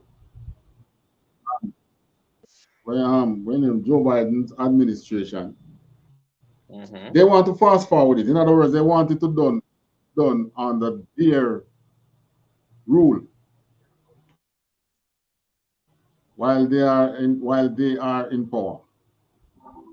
Joe Biden's administration, they want to achieve it. So okay. It sounds like you're saying that they're trying to force LGBT on Jamaica, or am I wrong? Jamaica. Yeah, right. meaning right. The Bogri law. That's what they're. I'll say it again. Okay, come. Then in a case like this, that's what they're trying to do. We can't. I don't know if you can hear me well, right? I know in a case like this, you would need to go to the first. We would need to go to First Maccabees. I'm not sure if you pull out these scriptures pertaining to this kind of issue that they're doing. That thing that they're doing is, they do that everywhere. So I'm not sure if you went to Maccabees, First Maccabees yet, when the Greeks was trying to force the Israelites to live a sinful life. You know what I mean? As an example for the other. We don't draw that one. Okay. We went on a rant on the Jamaican government. Okay. And the American government. Draw some scriptures. Mm-hmm. Give me that one. I have to go find it. Does anybody know what I'm talking about? The scripture in First Maccabees. First Maccabees.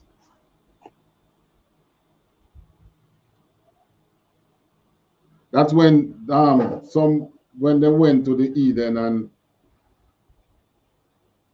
put aside our laws. That's the one, right? Not to say they put aside the laws, but of course, you know, they I wouldn't word like that. You have to get the scripture though. You have to get the All right, let me see if it's this one I'm talking. First Maccabees 1 and 13. Then certain of the people were so forward hearing that they went to the king, who gave them license to go after the ordinances of the Eden. Were you at against Lakia? First Maccabees 1 and 13. You want to start that? That's where it all began, huh? You're onto it. This is good right here. This is right here. But you want to skip down to 30, all right? 30. Mm-hmm. Right. Slakia. Hold on. You want the part where they're putting the swine on the altar.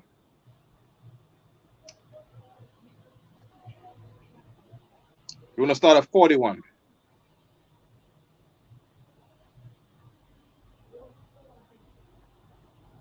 That all should be one people. All right. Mm-hmm. Even in Jamaica, even Antiochus. Mm-hmm. So Joe Biden is like Antiochus. God.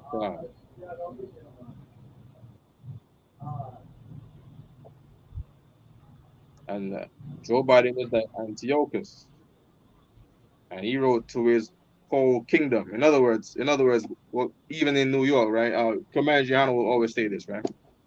He'd always say that, you know, an oppressor, you know what I mean, he will respect an enemy, but he will not respect a slave. Meaning, I'm sure in Saudi Arabia, right? I'm sure they want to keep good, relations with Saudi Arabia. But from the story, I don't think that they will send, they don't want to send a boogerman to Saudi Arabia to say, hey, we want good relationship with you. We want to maintain this trading of oil, but you have to accept our ambassador who is a cross-dresser. But that's what I heard. They wouldn't do it to Russia either. Say it again? Salaki, they wouldn't do it to Russia either. Exactly. You know what I'm saying? But they're doing it to Jamaica because Jamaica is not a threat. Jamaica is a subject, right? As it says, moreover, Antiochus wrote to his whole kingdom. In other words, Jamaica is looked at the Commonwealth of the UK, but by action, Jamaica belongs to America, to whatever the politics might say, right? And LGBT going on in America, they must want LGBT to go on in Jamaica so they can be one people, right? As a reading. Salaki, our motto out of many one people is America. Come from now. There we go. You know what I mean? And that's such a Babylonian thing to say. You know what I mean? It's a very Babylonian thing to say. You know what I mean?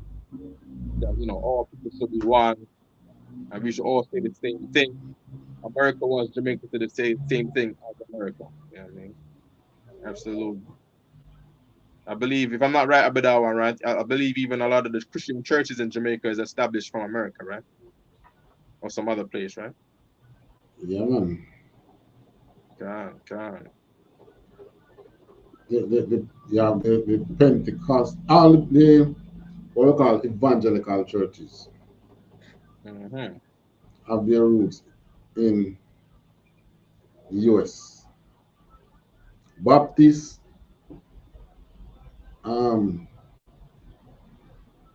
Baptist, New Testament, Pentecostal, all of them, all the evangelical churches. I believe that what you're saying is in verse 43. Read me verse 43, someone, Babu Shah, right? Ariella, if you can read verse 43 for me, please. Cardon concept. The book of First Maccabees, chapter 1, verse 43. Yea, many also of the Israelites consented to his religion and sacrificed unto idols and profaned the Sabbath. To whose religion? To his religion. It's everyone's religion. To his religion. Oh, this religion don't belong to nobody. To his religion.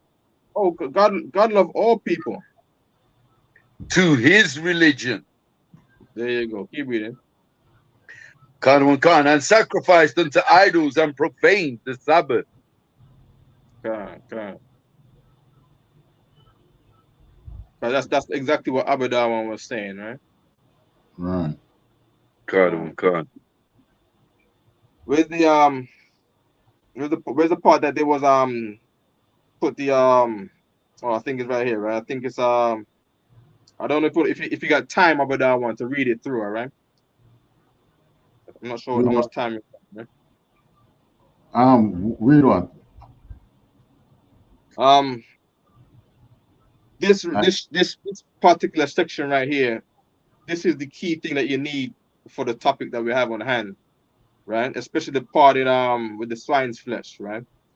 I know we want some comments about that, right? Okay, keep reading 46, 47. Khan. Keep reading, Khan. For the king had sent letters by messengers unto Jerusalem and the cities of Judah. So that would hold on. So if I could over that one, right? That sound like what they did with the ambassador, right? Was it? I don't know what they call it. Did they call him an ambassador, or they call him the diplomatic row or something like that? They said it's a diplomatic row. He was, well, I don't know what capacity of a diplomat he was coming in. I don't know if he was going to be the ambassador, but he was a diplomat. So when they sent the diplomatic row, that would be just like the king sending letters by messengers. So the messengers will be like the diplomatic row. Right? As a matter of fact, there was a letter. Salaki, sir. There was a letter they wrote, Washington wrote to the Prime Minister, wrote to Kingston. There was a letter.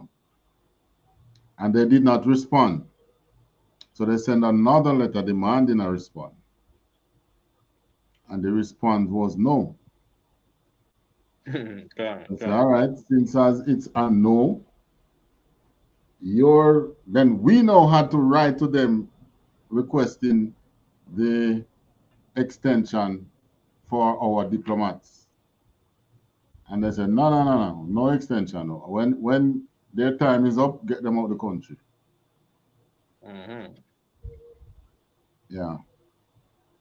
And I believe that right there is I just saw it just now. Salaki, if I may. Yeah. And it as he make mention of that now, it's sounding just like, in the scripture say, no children rule over us, because now, like a response now, just like he make mention, you get a reply no. But because you get a reply no, you have to write to us now in order for your diplomat now to really stay in the country. Like, I done ruling, I could deny them. So I could say 5 years up, you have to go. So I could deny it too.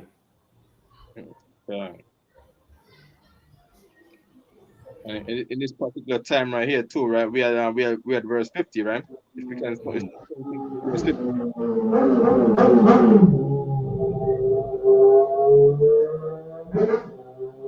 Ariella, if you can give me verse 50, Babusha. Khan. Off, slack it. 48. Khan, sir. Verse 48. That they should also leave their children uncircumcised and make their souls abominable with all manner of uncleanliness and profanation. Right. So what it sounds like what they're trying to do, right, is that they want to make sure, because they know who we are, right? They want to make sure that the Israelites are dirty and disgusting before the Lord thy God. That's right. Right. They're trying to make sure that they extend the length of their kingdom, and the survival of their kingdom depends on our people willingly wanting to sin before our Lord. Right. Right. And that uncircumcised right there too. In the scriptures, because of Yahweh the Christ, we have to be circumcised by the heart. So of course, he's going to try to tempt us so that we do not lean to the Most High and Christ. That we become uncircumcised. What is that today? That's like being a Christian, like Abidawan just mentioned, the Pentecostal and the Baptist and so forth, right? Make their souls abominable with all manner of uncleanness. So they need the pork eating. They need the shrimp eating. They needed to eat wilks. They needed to be an LGBT member. They needed to do murder. That's going on very well. Murder is successful in Jamaica. That's an enterprise in Jamaica and Trinidad. Everywhere, right? Drug dealing and drug dealers, smoking weed. You know what I mean? Very, very well and profitable for the heathens in Jamaica. And they need to keep this thing going. You know what I mean? Yeah, if you want to keep reading, Barbershop. Khan. To the end they might forget the law and change. To the end that we might forget the law, because of course, for our success, we need to keep the law. Right? Because that's how we get out of here. That's how the Lord will respect us again. Right? Keep reading. Right. Someone need to change the screen as well, right? Just so you can be up to date with where the reader is, all right? I'm not sure that's CAD one, all right? Keep going, keep reading. Khan. And change all the ordinances. And whosoever would not do according to the commandment of the king, he said he should die. And that's who somebody was just saying that too. I think Sawap was just saying that. You know what I mean? I think Swapiala was just saying something like that, right? Where if you don't do this thing, now it's like, okay, well, we're gonna break the deal with you. In other words, you're going to suffer. Okay? Right. Just like it says in Revelation. Take the mark or die. This is the mark of the beast. This is the real mark of the beast going on right here. You know what I mean? You can keep reading Babusha, right? If you ain't got nothing else, right? Khan, verse 51. In the selfsame manner wrote he to his whole kingdom and appointed overseas over all the people, commanding the cities of Judah to sacrifice, city by city. God. Then many of the people were gathered unto them, to wit, every one that forsook the law, and so they committed evils in the land. Right quick, hold on, Ariella. I'm trying to find the part where Judas Maccabeus was on the horse, and then I don't care one if you remember this other one, right? Everybody, right? Where our brother went up on the altar to go eat the swine in front of everybody, and then the Maccabees with the spirit of the Most High went up there to kill him in front of everybody to show them that you should not do that. I mean, it was war from there, and then after this, that's my last scripture. You know what I mean? Just for my part, at least. You know what I mean? The last scripture I wanted Judas 5. You know what I mean?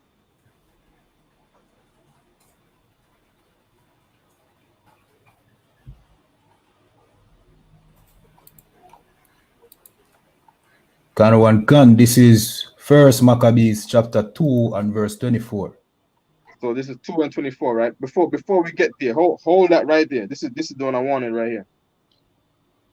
Give me before we get there, right where Ariala was, right? Give me verse 53. All right, 53 where it was right. And drove the Israelites into secret places. And drove the Israelites to secret places. So in other words, I'm not saying that we're going to end up like the Maroons. I'm just saying this thing about the LGBT in Jamaica and having their religion rule over us is absolute and complete war. It's a war.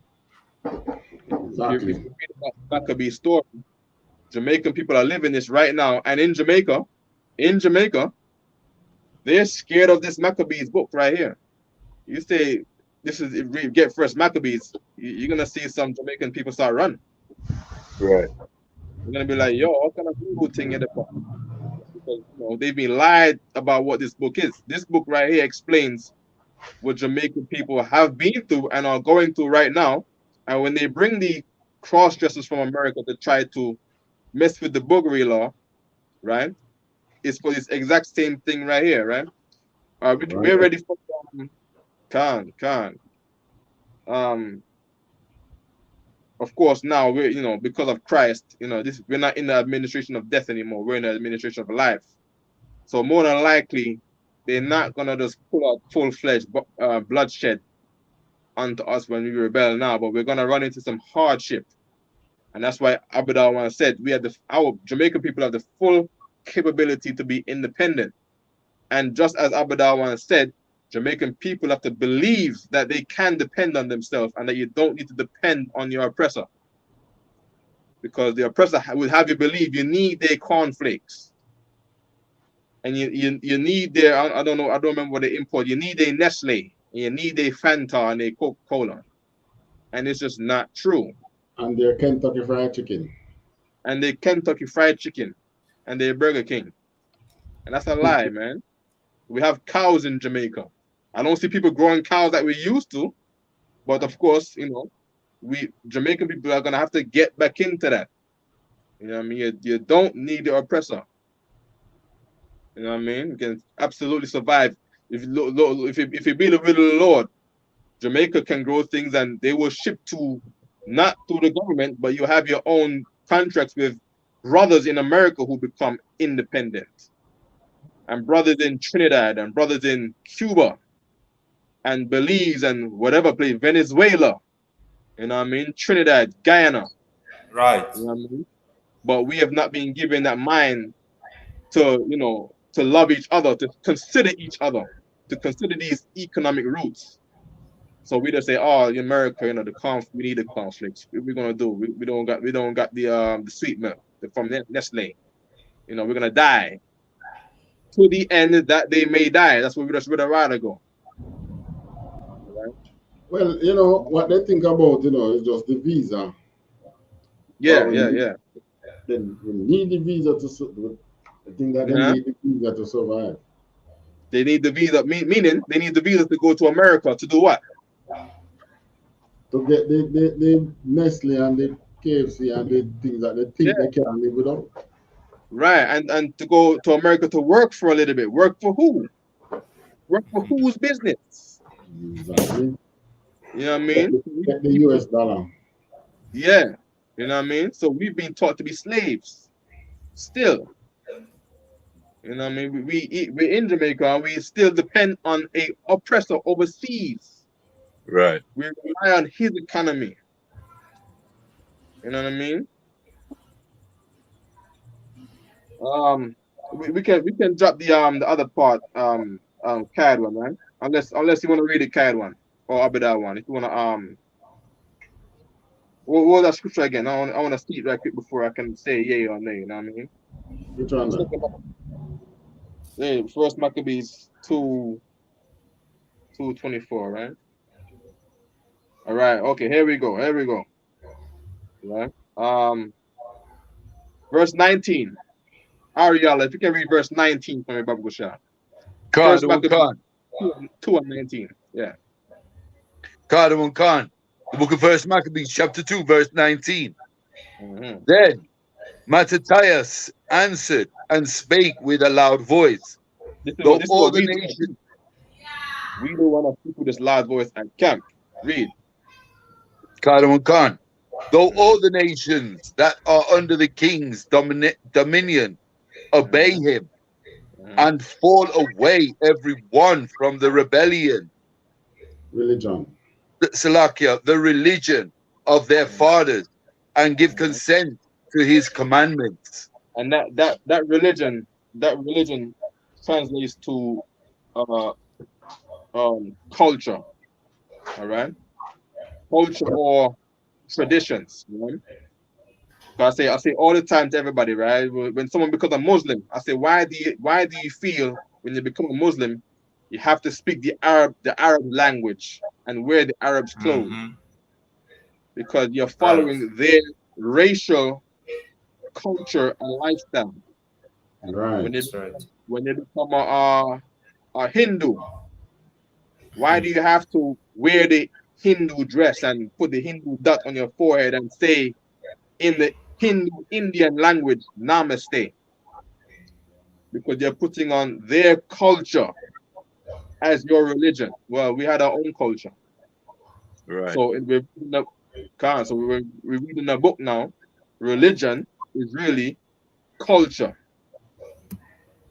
You know what I mean? So when we follow the ways of this Bible, and it says to wear fringes and a border of blue, it looks strange to people. They look at it like, what cult are you in? Because cult is the root word for culture. You know what I mean? So everyone should turn from their lifestyle or their culture of their fathers and give consent to this white man's culture, Alexander's culture, Ptolemy's culture, these white people's culture, which is what we do in Jamaica. We shave our head off. We you know what I mean? We get the shape up. We wear the suit and tie on our religious day. You know what I mean? Shave the beard clean off. We get the tuxedo and the shoes. You know what I mean? And the soft pants. You know what I mean? Because that's the culture or the religion of the white man from England, right? We can keep reading, right? Khan, verse 20. Yet will I and my sons and my brethren walk in the covenant of our fathers. And that's what we do here in Jamaica, right? With Abadawan, right? That's what we do in the UPK under Commander YAHANNA, right? In all countries that we are in. All right? Right. Just like Joshua, me and my house, I serve the Lord. They're saying the same thing. IUIC now, you know, they want to be Romans. You know what I mean? I don't know where they get that thing from, that thing they're doing over there. They hate Hebrew. They're not into the covenant that was in Hebrew. They want whatever's going on now. They want the law of this. You know what I mean? They want the law of this land. You know what I mean? They don't want it to be exactly like how we had it in the days of Moses and Joshua and Christ. You know what I mean? To bring us back. Keep reading. Right. Khan. God forbid that we should forsake the law and the ordinances. Say that again. Khan. God forbid that we should forsake the law and the ordinances. God forbid that we forsake the laws and the ordinances. God forbid that we become like white people in religion, in culture. Right. Become like a Chinese man. Become like an Indian. Right. God forbid. You know what I mean? That we eat pork. You know what I mean?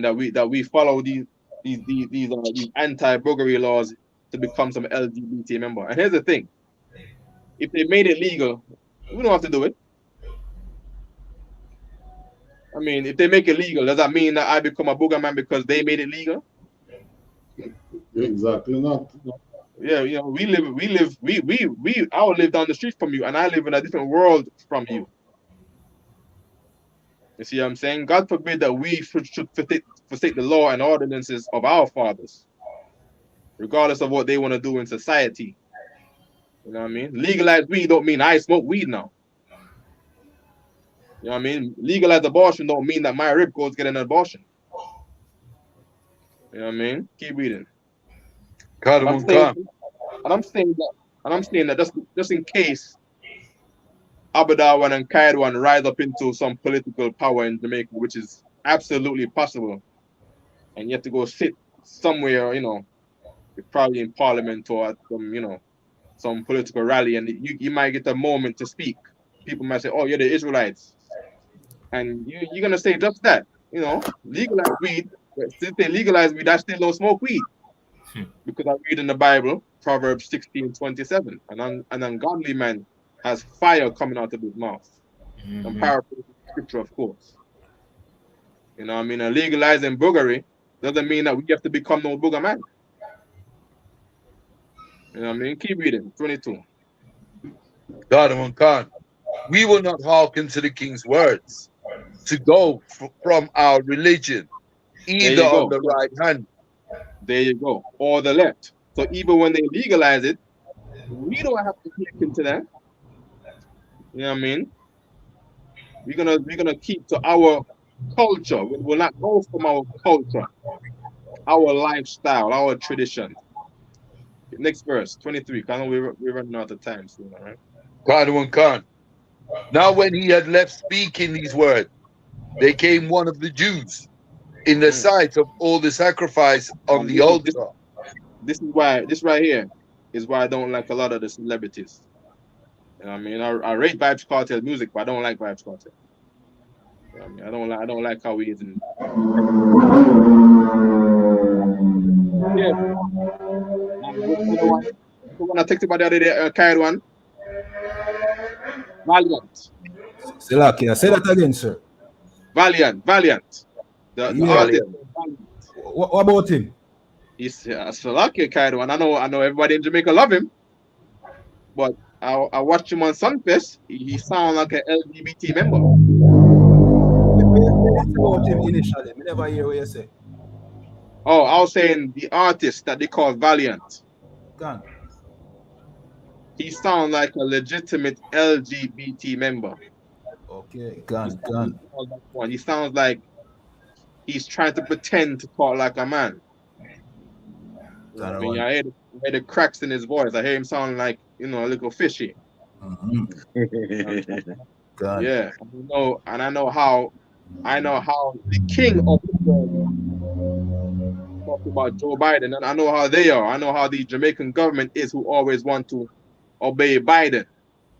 Right. You know what I mean? They want to bring these artists in front of everybody's face so that they can be an example to say, it's okay to break this rule. It's okay to not follow the tradition. Valiant in the song talking about his science bring down giants. What's he talking about? Science bring down giants. What is that kind one? Well, giants, when them mention giants is really in the scamming world.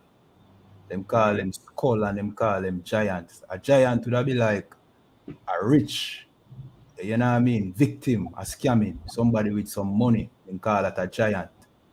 Okay. But he must say, I am science, do it, like the whole Right. So take down the rich, but okay.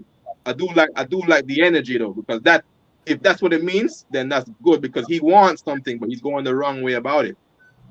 Gone. You know, I want to bring down the giants too, but not through science, not through the obia man. Right. I mean, one time you do obia, you know, people find out that you working with an obia man. You know, people stay away from you. Be like, yo, that guy right there, he's like evil man. But now it's normalized. Salaki, sir. Obia is still unlawful in Jamaica, you know. Say it again. Obia is still unlawful in Jamaica. Say that again. Obia. It's unlawful in Jamaica. You can be charged. You can get charged, right? Yeah. So now, if they put that in the song mainstream, isn't that like a hit song? So I don't know. So they're promoting something illegal. Well, they sing about murders too. Murders illegal, ain't it? And they're singing about murders, and then so what is the goal? And it's America, same thing. America, they, all the rappers is talking about, they said they got keys. They got keys, talking about a key of cocaine. They got keys and they popping, and they're selling fentanyl. So what is the goal? What are they trying to do? They're trying to do exactly what's going on right here. Read that from the top here again, Ariello. Carter and Cancer. The book of 1 Maccabees, chapter 2, and verse 23. Now when he had left speaking these words, there came one of the Jews in the sight of all to sacrifice on the altar, which was at Modin, according to the king's commandment. Right. So some people came in the sight of all people. So we all hear Valiant. We all hear Vibes Cartel. We all hear, I don't know what rapper there is. Yo Gotti, Yo Gotti and Young Jeezy and whoever, Jay-Z. They in the sight of all of us to do this evil thing, right? By whoever's paying them, the king's commandment, right? Because the king's gonna reward him, right? Whoever's paying him.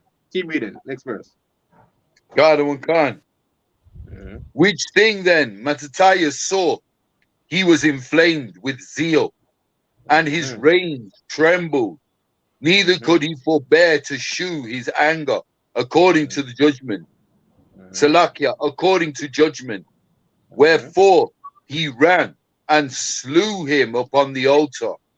And that is what we do. We run to go slew what? Principalities in high places. We talk about this in the open. We go outside and we try to kill their agenda. You see what I'm saying? Is there any more there in the next verse or anything that we need here? Was in the king's commission who compelled men to sacrifice, he killed at that time. That's about a rap, sir. Right.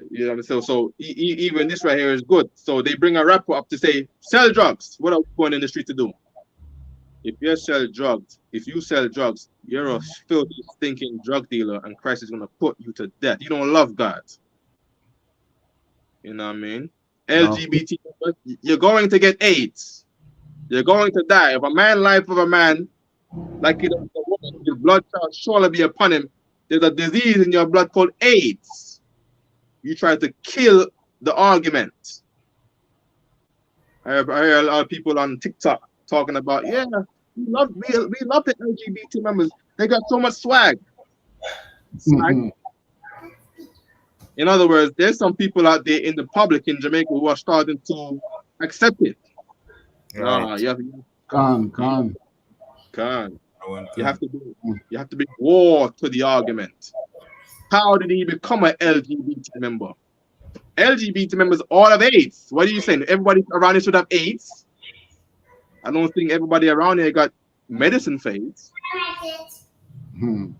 If half of Jamaica become an LGBT member, you don't have the medicine like America, right? The medicine costs $1,000 a pill, $1,000 a pill, and you have to take them. You have to take them every day, they say, and some of them try to work it once a week. Do Jamaicans have $1,000 a week for some AIDS pill? You have to kill the argument.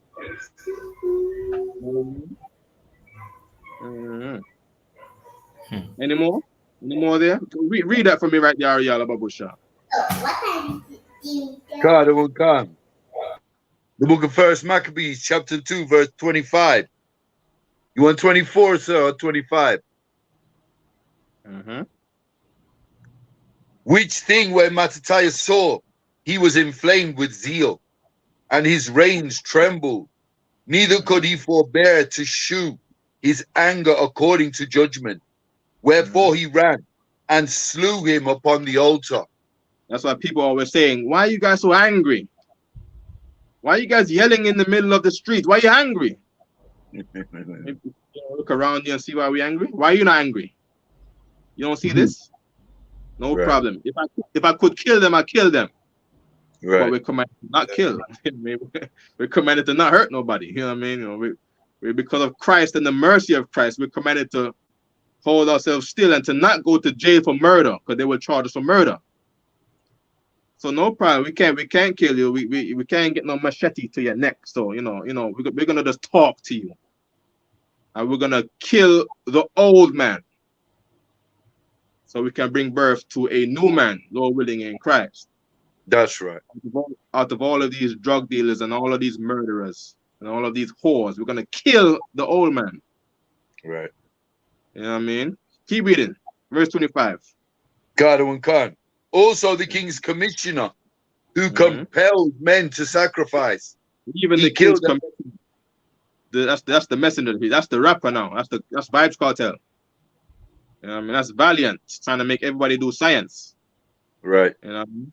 Alkaline came out with the ball by. People were looking at the tattoo eye or something like that. It was an immoral thing to do. You know what I mean? And people through morality was against Alkaline because we saw it as a thing that was different than our set of morals. And we said, nah, man, you gotta try to do it. But of course, eventually everybody accepted, just like they accepting this thing here. Keep reading. Khan. And the altar, Salakia, he killed at that time, and the altar he put down. And so we're trying to kill that man too. Not kill him in person now. That would be illegal. But we're gonna kill that person in the spirit. You see what I'm saying?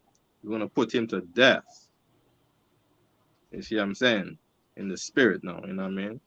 You're gonna be dead in Christ. You know what I mean? We're gonna bring everybody into the truth. Or plant the seed of the truth in everybody and begin to kill that old man. All right. Anything about that one? You wanna say nothing? No. If you wanna say something, all right? Or we can just prepare Judith 5 as well, all right? Go ahead about that one. Oh, you finish here? Tired one. Are y'all? You wanna say something? No, sir. Just it's heavy what you're saying, sir. It's heavy what you're bringing out, because it seems like we're stuck up in the Christian church today and the Islamic mosque,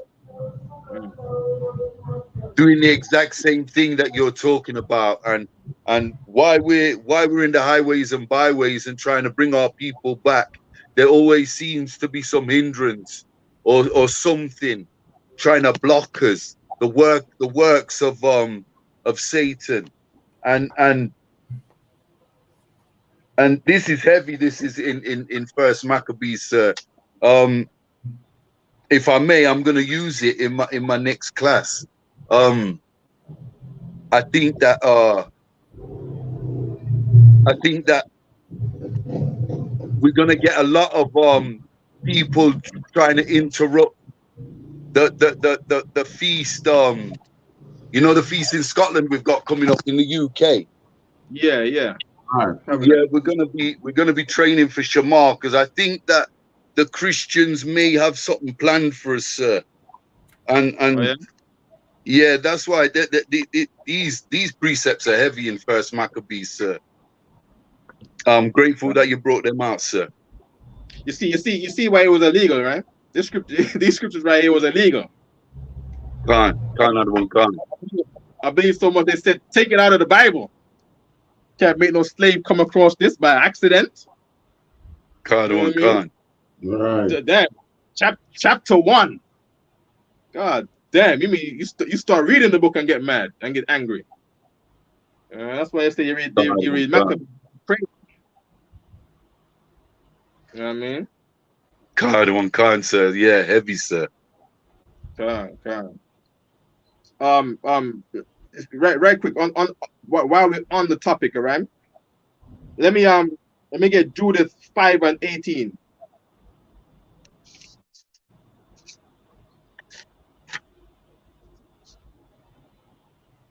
Judith 5 and 18, all right? The book of Judith, chapter 5, verse 18. Hold on. I want the part where it said they left their ancestors. Give me start at verse 8. The book of Judith, chapter 5, verse 8. This is another illegal book. Judith, right? For they left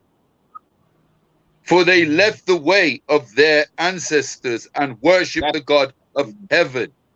That's what we did. We left the way of our ancestors, and now we worship this Christian God. That's right.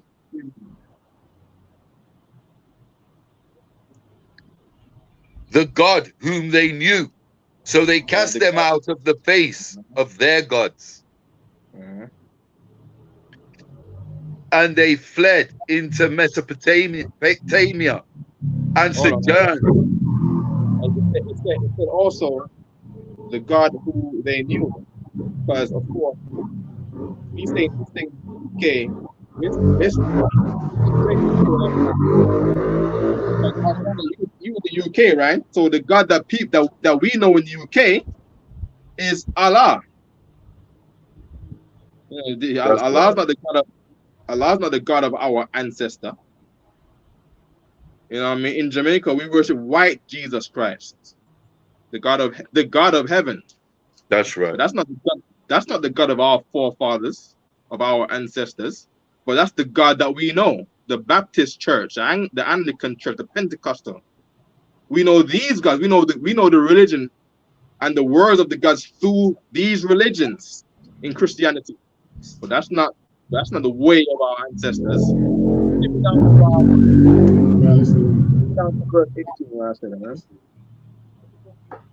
Salaki, sir, can you repeat that? It's given out to 17. Khan, verse 17. And whilst they sinned, not before their God, they prospered because the God. Stop. Read it again. Khan.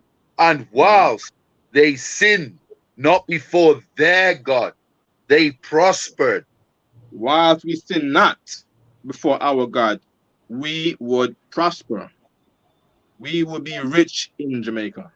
We'll be in charge of the hotel industry in Jamaica. You see what I'm saying? We would. How do you like to rule? How do you like to rule? What's everybody eating in Jamaica? How do you like to rule the flour industry? Where everybody who have to put flour in their mouth get it from you. How much money would you have if you rule the flour industry?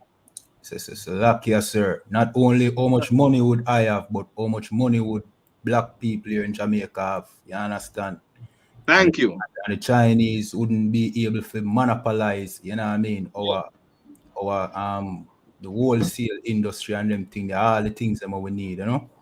So, thank you. And that's heavy that you said about black people, because one man does the flour industry. First of all, that flour is, not employs about 100 people. You know what I'm saying? That's 100 wealthy people. What about corned beef? How much people in Jamaica like to eat corned beef? And say it again. Everybody, sir. Everybody, right? Saltfish. Gun. Saltfish is an industry. Ketchup. Gun. I don't know if our people still rule Grace. Our people still rule Grace.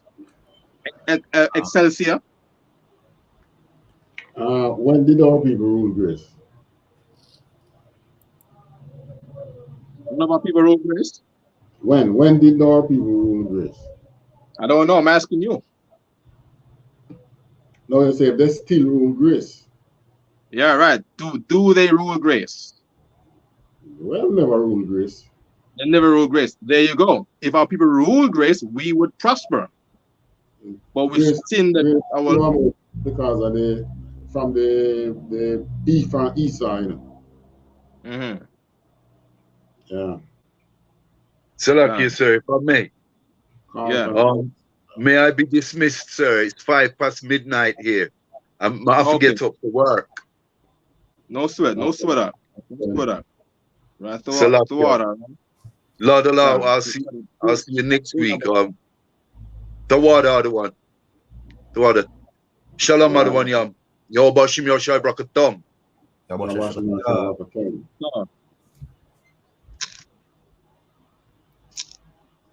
right, right quick. Slacky Cairo, and if you can read for me, just so we can finish this part, so I can get back to Abada one. All right. Khan. This is the book of Judith, chapter 5 and verse 17. You can skip to 18, all right? Khan.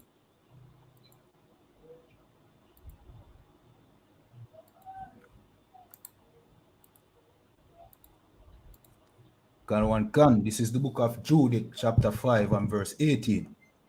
But when they departed from the way which he appointed them, they were destroyed in many battles. There we go, right? Meaning this is why the Maroons lost. Khan. This is why Marcus Garvey lost. What's the name again? Three Finger Jack and Taki and them, and that's why they lost. They did the wrong thing. Samuel, I mean, they took the wrong road. Valiant using science to take down science, the wrong road. And he's teaching people to take the wrong road. All right, keep reading. Khan. And were led captives into a land and that's how we got to Jamaica. We took the wrong road where we were in Africa. Right? The majority of Jamaicans, according to the books, came from Scotland and Ireland. We took the wrong road in Scotland and Ireland. We took the wrong road in Ghana. Some of us came from some North Africa, being Muslim, came from the wrong road there. All of the Trinidadians, they came from North Africa. Took the wrong road there. Right. You know what I mean? We were led Salakia, and in Scotland too. And in Scotland too. Took the wrong road. You know what I mean? Took that Roman Christianity. Some of us accepted it and loved it. And we learned to hate each other. You know what I mean? And it was our downfall. You know what I mean? What did I do? Oh my gosh. Got into the wrong cult. Wrong culture. Right.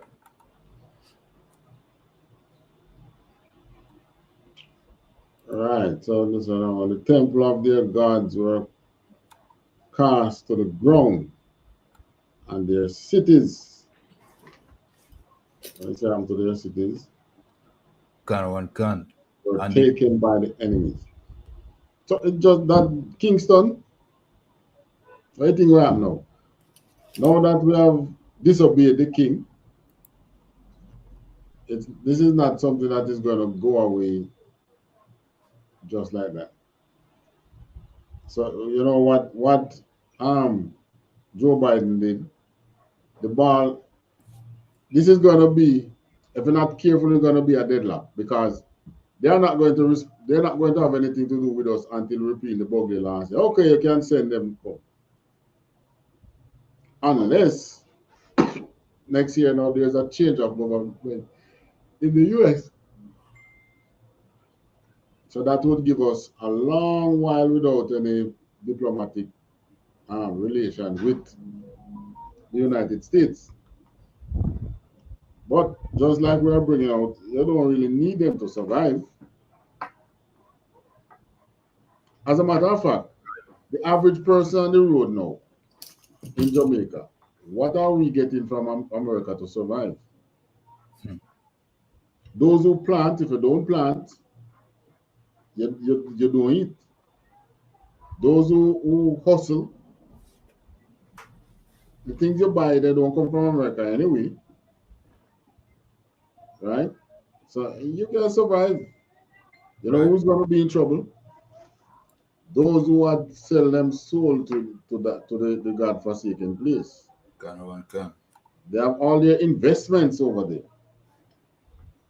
They have some have property, they have monetary investment. They only do business in Jamaica. And I reside in Jamaica for 6 months. And go and do the next 6 months in America. They're the ones who it's going to hurt the most. Right. Generally, you can look at now tourism. And guess what? A lot of these hotels, they are not owned by locals again. They mash up the local tourists, the local hoteliers, they mash them up a long time. So we'll get by. Say that again about that one. No, I was talking about I was saying that we will get by. You know, now that they have disobeyed the king, a lot of things are gonna be all kind of effect. We have been talking about this for a long time now. Gentle squeeze. Now the squeeze is not gentle again, you know. It's an open brawl we're into now with the US. Right. That one. You said they destroyed the local hotels? Yeah, the local hoteliers, the pure foreigners who want to tell the hotel now. So who owned the hotels before? Before, mostly whites, but they had some blacks who were coming up in the hotel industry. They had some 20 rooms. There was one family who had probably about a 50 room or 100 room hotel. Mm-hmm. They were coming up. They were coming up. Mm-hmm. Yeah. But the big all-inclusive now knock them out. Right. So and I believe industry is all-inclusive. I believe it's saying the same thing right here, right? When they departed from the way which you appointed them, they were destroyed in many battles, very sore. Mm-hmm. So we lost the battle of the hotel industry. You know what I mean? Right. We didn't know that we get the hotel. We're not privy to, we fresh out of slavery. And we're departed from our God. So we didn't know that getting up into any business is a war. It's a war from the opposer who wants to sell his hotels. Right. Economic war. That's one thing that has been raging on us from after slavery. That's what the Chinese came out here for. Economic warfare. The oppressor brought the Chinese out here. The Chinese started wholesale. They started on the food industry. Mm-hmm. They got their concessions, goods and they get concessionary goods. They get free loan through the bank in the form of, what they call it again, bank overdrafts and so on. Mm-hmm. So, and yet still they're trying to give you the impression like the Chinese are operating in the same business environment as we are. You are physically in the same environment, but you are not in the same level. Mm-hmm. A lot of the Chinese that just come out here now to do business. You can tell that they are not from money. You know, when people come from money, you look on them, you can see that they have an history of money in their family. Mm-hmm. Yeah, a lot of them actually come out here now. They're not coming from no money. They get some loan from somewhere. So there is a finance here for them out there. Right. In other words, our God is helping them. Is what you're missing about that one, right? You're missing lining up the things that you're saying with the scripture. Everything you're saying is in the scripture. You just have to. No, it's right here. This is what we're talking about. We say captive into land that's not ours, and the temple, and we're taken by our enemies. That's all that it came down to. What is happening to us? We're destroyed in battle, very sore. So this economic battle that came on us, we lose it. True. And you said they had financiers behind them. In other words, yeah, they what you're saying is that they came armed and prepared for the war. They were given, just like Ukraine being supplied with ammunition. They were supplied. I see we don't have anybody supplying us.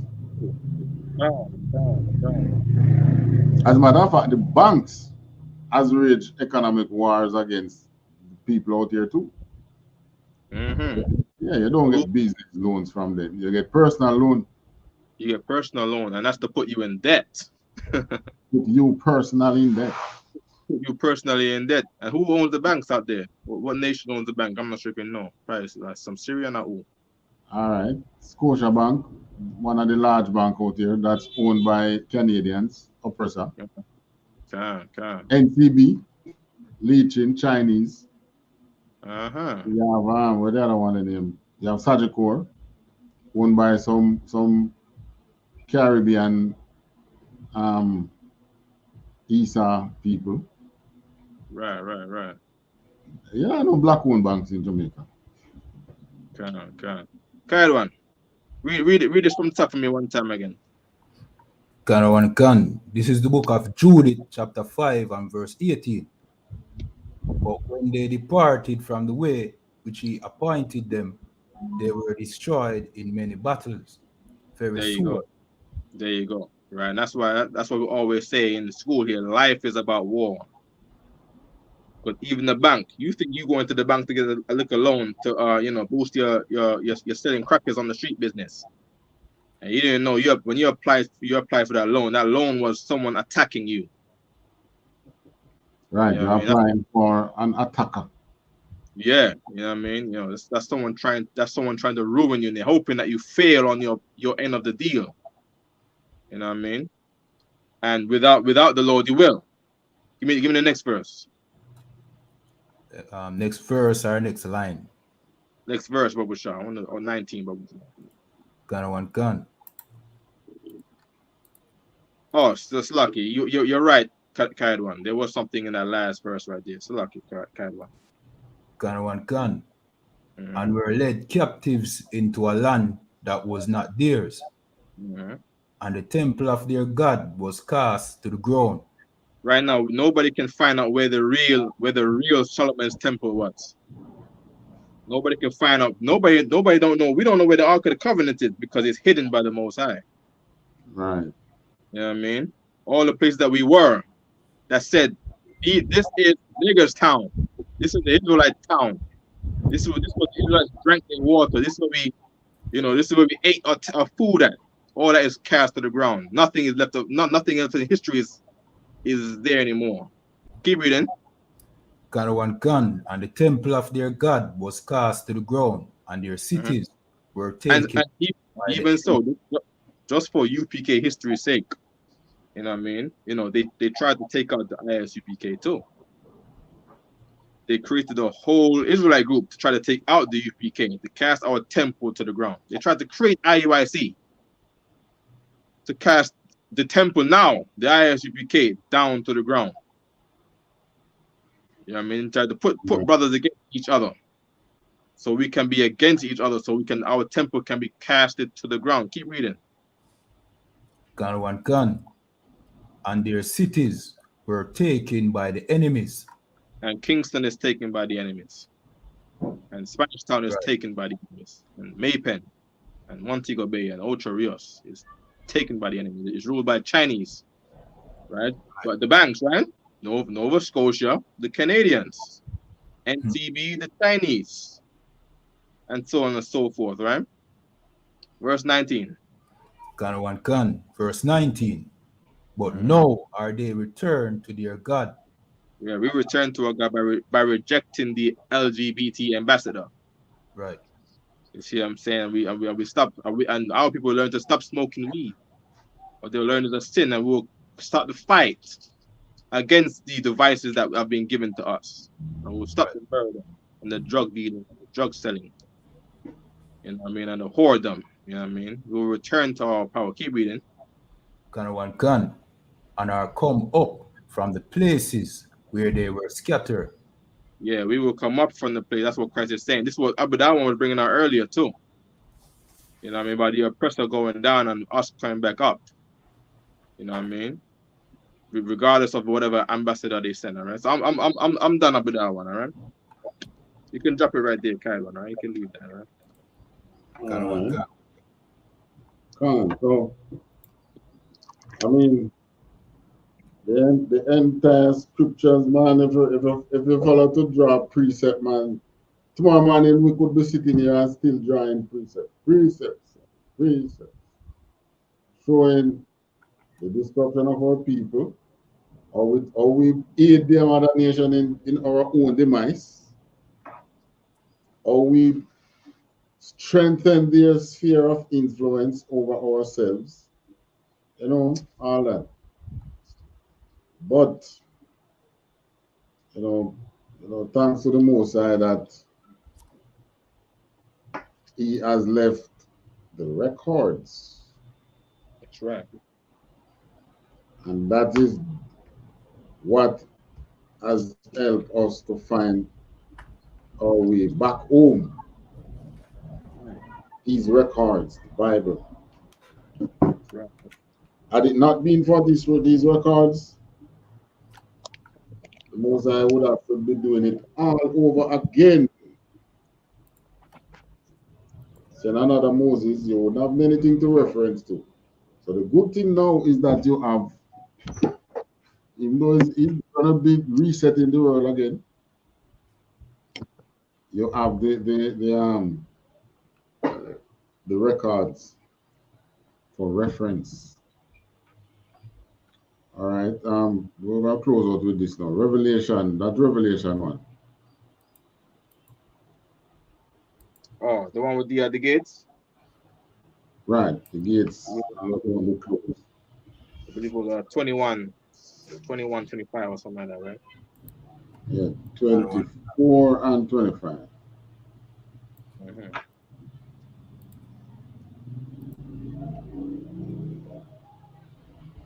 Gun. This is the book of Revelations, chapter 21 and verse 25. No, yeah, 24, beginning from 24. 24. Gun. 1 second. Gun. Verse 24. And the nations of them which are saved shall walk in the light of it, and the kings of the earth to bring their glory and honor into it. Go on, give us a breakdown, Officer Azam. Can, right? So go back again. Give me verse 23. Gun.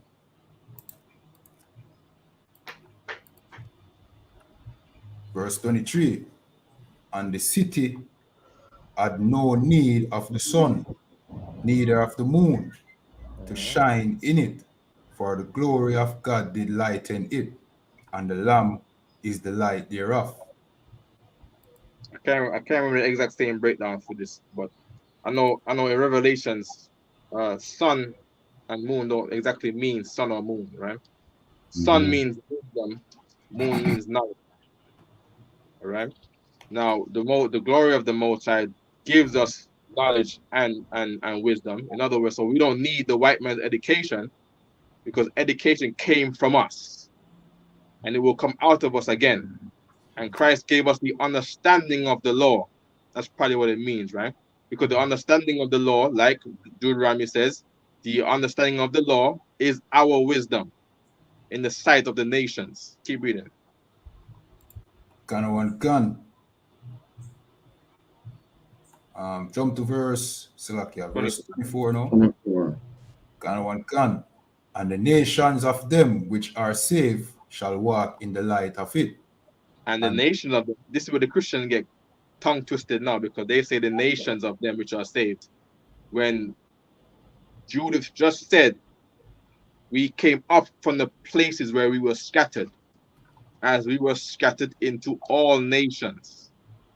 So we came from Jamaica, and we came from America, and we came from England, and we came from Trinidad, and we came from Guyana and Mexico, came speaking English, came speaking Spanish, came speaking French Creole. You know what I mean? Some of us going back to Africa speaking some African language. We came from those nations. We were saved from those nations, of the nation of them which are saved. That's those nations are us. Right? Keep reading. This is the same as when you read in Acts. And what how did it go again? When the prophet spoke and everybody heard it in their own language. Right. Keep reading. Gun. And the kings of the earth do bring their glory and honor into it. Right. The kings of the earth is the people that were great. Right. So this is all of the people that ruled China, ruled all these white countries and these African countries and Arab countries. They're gonna do what? The kings of the earth. Gun. And the kings of the earth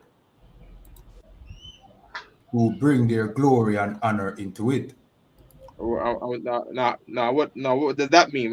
When a country come to you and they want to make peace with you, they want good diplomatic ties, Abidar one, right? Right. They want good diplomatic ties. What do they bring? They bring their Bugattis and they bring the best of their nations. Hold on. Give me, right before we go, give me a video of Donald Trump going to the Middle East. Donald Trump when he went to Saudi Arabia. It said they gave him an honor. It's on YouTube. They said they gave him the highest honor, and they at that time they were by countries they were enemies, but they wanted to have good diplomatic ties. Oh my gosh, where am I gonna find it now? It's Trump, Saudi Arabia. You just get anyone where it says Saudi Arabia honor. Hold on. That looks like, I don't know if that's the exact same one. Hold on. Friend and a big purchaser of equipment and lots of other things, and one of the biggest investments in the United States. Give me this like give me one that's from the Associated Press. Oh, hold on. President Trump received Saudi gold medal. There we go. Give me that one right there. Right quick, right? You don't gotta put president, for search. You just put the main word. Just put Trump, Saudi Arabia, and gold medal. Don't put receive. Don't put receive. Okay, you did it already. Oh, keep going. Right, search. Good. Right. There we go. That one right there. Let's play some video, if we could, please, of a pretty stunning moment. Jim was talking about the publicity of this and how much we're seeing, but do you see that that chain around the gold necklace around the President Trump's neck there? Well, Saudi King Salman presented that to the president. It's a gold medal. The collar of Abdulaziz Al Saud is what it's called, and it's the nation's highest honor. Hold on, stop. I want to understand, what do you make of what is the symbolism? What did Trump do in Saudi Arabia to get the highest honor? Highest honor than all the Arabs in Saudi Arabia? Right. The devil. You see what I'm saying? They want peace with him. They want peace with him. There you go. And then one day, people are gonna want peace with us. Yeah, they're gonna want peace. Yeah, they're gonna get the best.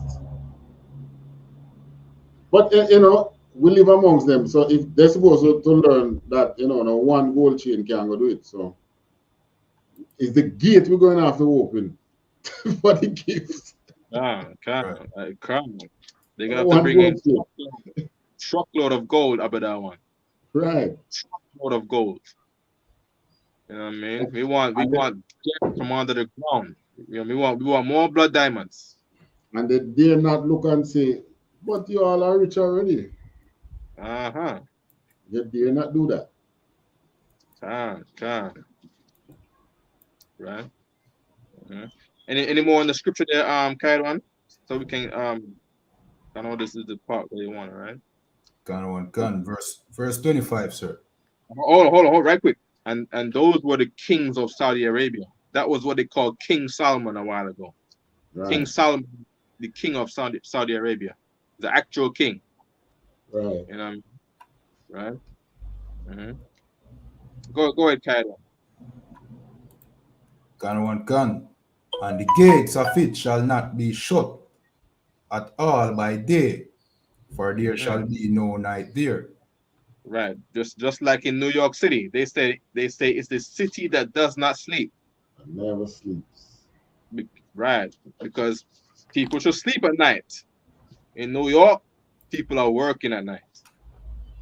So in our kingdom, our gates ain't gonna be shut because Saudi Arabia have to go bring in the gold, man. We need oil too. We're gonna have technology too. We invented technology.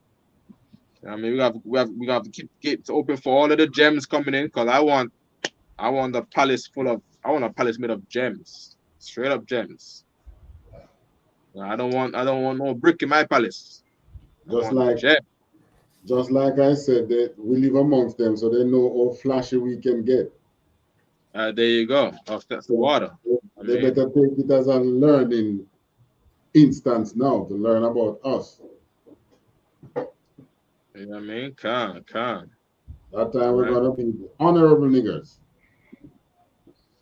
Can, absolutely can. I bet I want you good there, right? Another one can. So yeah, so that's we bringing all these nations back under Christ influence, and they are going to remain there forever. There's nothing there they can give us to entice us away from Christ. That's right. Right. We already have a golden city which we are ruling over. What they're going to have out there, they can tell them how to leave that and come to them. When you have to bring the best that you have onto us. And you know what's a good thing? The scripture tells you that the smallest amongst us going to be wiser than the wisest amongst them. I don't remember which scripture that is again. Remember that one, Officer Azam? Not off the top, no. It's lucky. All right. Anyway, I think we should find it or leave that. We're gone way past the time now. I mean, if you got an idea of where it is, we can for sure find it. You know what I mean? Oh my God. Just remember that it says something like that. The least amongst us, I know there's one it's talking about our own people. You know what I mean? The smallest man should be great in the kingdom. The first shall be the last, be the first. But I don't think the Most High regards them as great at all. You know what I mean? But they're all a bunch of thieves. They stole everything. And they stole the pattern. It's not regard them as great, but they are always from the Garden of Eden. Sorry, the Garden of Eden. Idon in Hebrew mean pleasure. Okay. From the Garden of Eden, they have been enticing some of our people. They tried, even in the time of Maccabees, it was the least amongst us that they used, not those that are skilled in the laws who were great among us. They would go to the least and entice them and then give them power. Can. I believe that's how we get Dulles. And that's how we get in America they call him Rick Ross, Freeway Ricky Ross. You get some poor immoral loser, and you give him all of the drug money, and now he's hot shot in town. Meanwhile, he was a loser the whole time. He couldn't get girls without that money. You know what I mean? Right. You couldn't produce without selling drugs. He was not a skillful man. Who was that? Okay. Who was that? Oh, I was referring to all the drug dealers. They are a bunch of losers without the drugs. Okay. Without the drug money, they don't get out. They don't get a wife. They don't get a girlfriend. Without the drug money.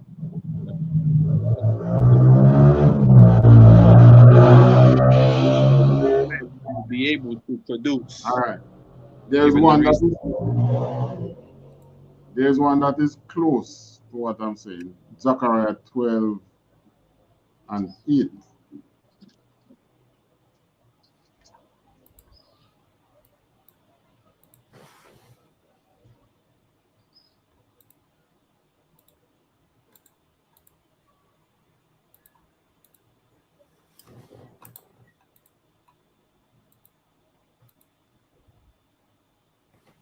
This is the book of Zechariah chapter 12 and verse 8.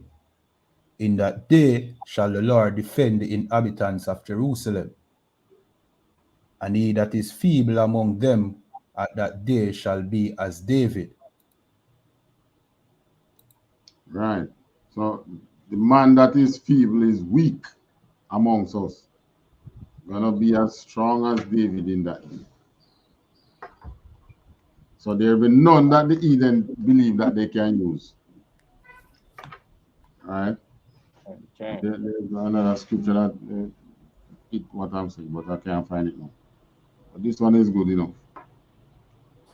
Showing you that the strength that the Most High is going to give us over those heathens.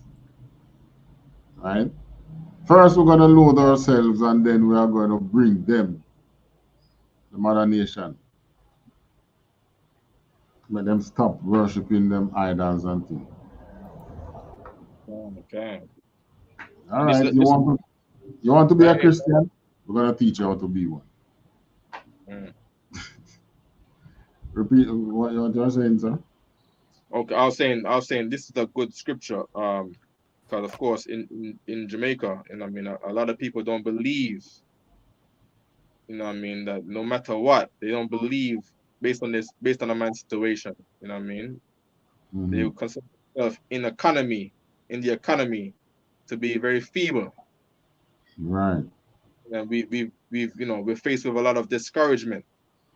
And what the Lord is saying, you don't know what he can do for you next. Especially when you got brothers of all kinds in different continents. Right. This is family that love you. You know what I mean? So we may look feeble now, but we're gonna be like David. We're gonna be like a nation. You know what I When mean? the time is right. We're gonna grow into that. So they stay there believing that, you know. Maybe what Joe Wise is doing, that is the severance package that, you know, is gonna really force us to buckle down and get into doing business separate from this place. God. Yeah, so that we can be strong. All right, so anything else from any questions, any comments? That's it, right? Yeah, man. Yeah. Man, the Lord is raising up brothers all over the islands, man. I see that there's brothers moving to from North Carolina. They're moving to St. Thomas. We're in camp in Puerto Rico. Next week, I believe. Next week or the week and a half, right? Mm-hmm. The week after next is camp in Puerto Rico. And what countries does the CARICOM passport help you guys with? The CARICOM passports. Honestly, they still got the CARICOM, right? Yeah, man, lot of countries. Jamaica passport without any visa. You can go Panama, you can go Mexico, you can go a lot of places in the world. But it's just that we feel that it's only US and Canada and England we should go. There are a whole lot of places we can. Anywhere in the Caribbean. I think you can go Belize, you can go, like I said, Mexico, Panama. You want to go China? You can go China without visa too. Yeah. Yeah, I think Japan too. But we have to try to get in the mind of, look for the brothers who might be nearby an island and working towards in the near future, and I'm working towards having camp in other places and inviting them to Jamaica to have camp there too. Anywhere in the Caribbean. And get funding from the school for it, because the school is for that. We're just working towards that. You know what I mean? Mm-hmm. I absolutely believe that we're trying to work towards these things and assemble our men. And money is a defense.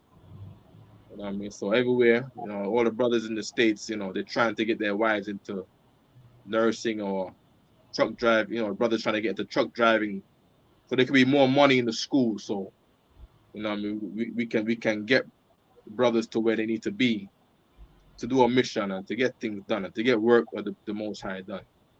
Truck driving pays.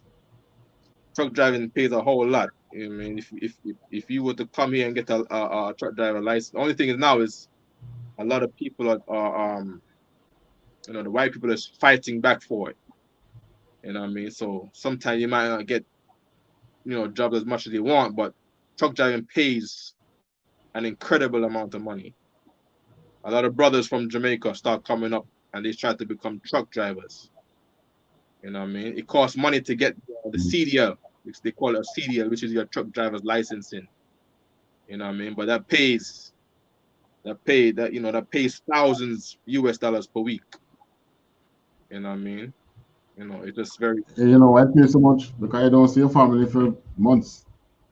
You don't see a family for months, and you carry value in the back of the truck. You know what? I mean? You carry a lot of valuables in the back of the truck. So, yeah. A case of water. A case of water is sold for $10. But if you fill out a whole back of a truck, you're carrying up probably about $80,000 worth of goods. Right. You get hired by a trucking company, and they go get hired by Amazon. Amazon is the trucking company is giving some of the truckers to Amazon to work. It work like that too. Mm-hmm. I mean, yeah, and then Amazon, you get paid thousands for the week. You know what I mean? A lot of people do that too. You know what I mean? But black people are now finding about this now. I mean, white people been doing it all the time. Yeah, because truckers, first I hear about truckers are rednecks. Commander YAHANNA has a trucking company. Okay. He tries to encourage brothers to get their trucking license where they can. You know what I mean? Captain Parashla does trucking in the UK since a couple of years ago. Yeah. And yeah, so from that first Passover it came, Abida one. Right. The first one in Queens, Passover. Yeah. When Captain Parashla come over with big. I'm working up. It came with what? Oh, big 24-karat gold chain. Okay. Orange chain. I mean, yeah, because of trucking. So even like yourself, say like you was to have, you get a worker's permit or whatever it may be. Mm-hmm. I would definitely try to, you should definitely try to look into it and, spend a little time here, and then you go back home and you build up, and you get more powerful, to move your soldiers around or to invite people to come to Jamaica. And you can get things kicking. Mm-hmm. You know what I mean? God. All right. So with that, we pass the class to Priest and Officer Cairo. Let us do the Lord's Prayer. Salute and do the Lord's Prayer, and we're out of here. All right.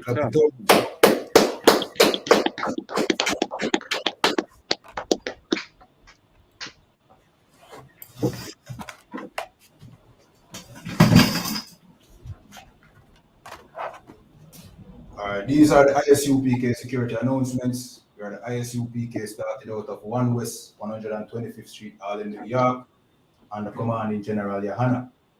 New rules for brothers and sisters. When a new brother or a sister comes into the school, they are off limits for 6 months. They are to be saluted only. They are here to shed themselves of the world. After 6 months, if a brother or a sister has an interest in a particular person, he or she must get permission from the head to speak to a brother or a sister. There is another 6 months in which a brother or a sister will court each other. After this 6-month period, the brother or sister will get permission from the head to marry. Tithes, which is a commandment, you can find this in the book of Numbers chapter 18 and 21 and Malachi chapter 3 verse 8 to 10. Means tenth in the Hebrew and is pronounced ma'aishara. 10% of every penny of any increase the Lord gives you, give to the treasury department or teacher. All right, so go over to ISUPK144.com or ISUPK.com, you know what I mean, and support the truth. See? Free will offering, so like your priest fund. Free will offering for priests, not mandatory, whatsoever amount you'd like to give. Upcoming Holy Convocation, the next upcoming Holy Convocation is the memorial of the blowing of the trumpets, So like here, 1 minute, I'm pull it up.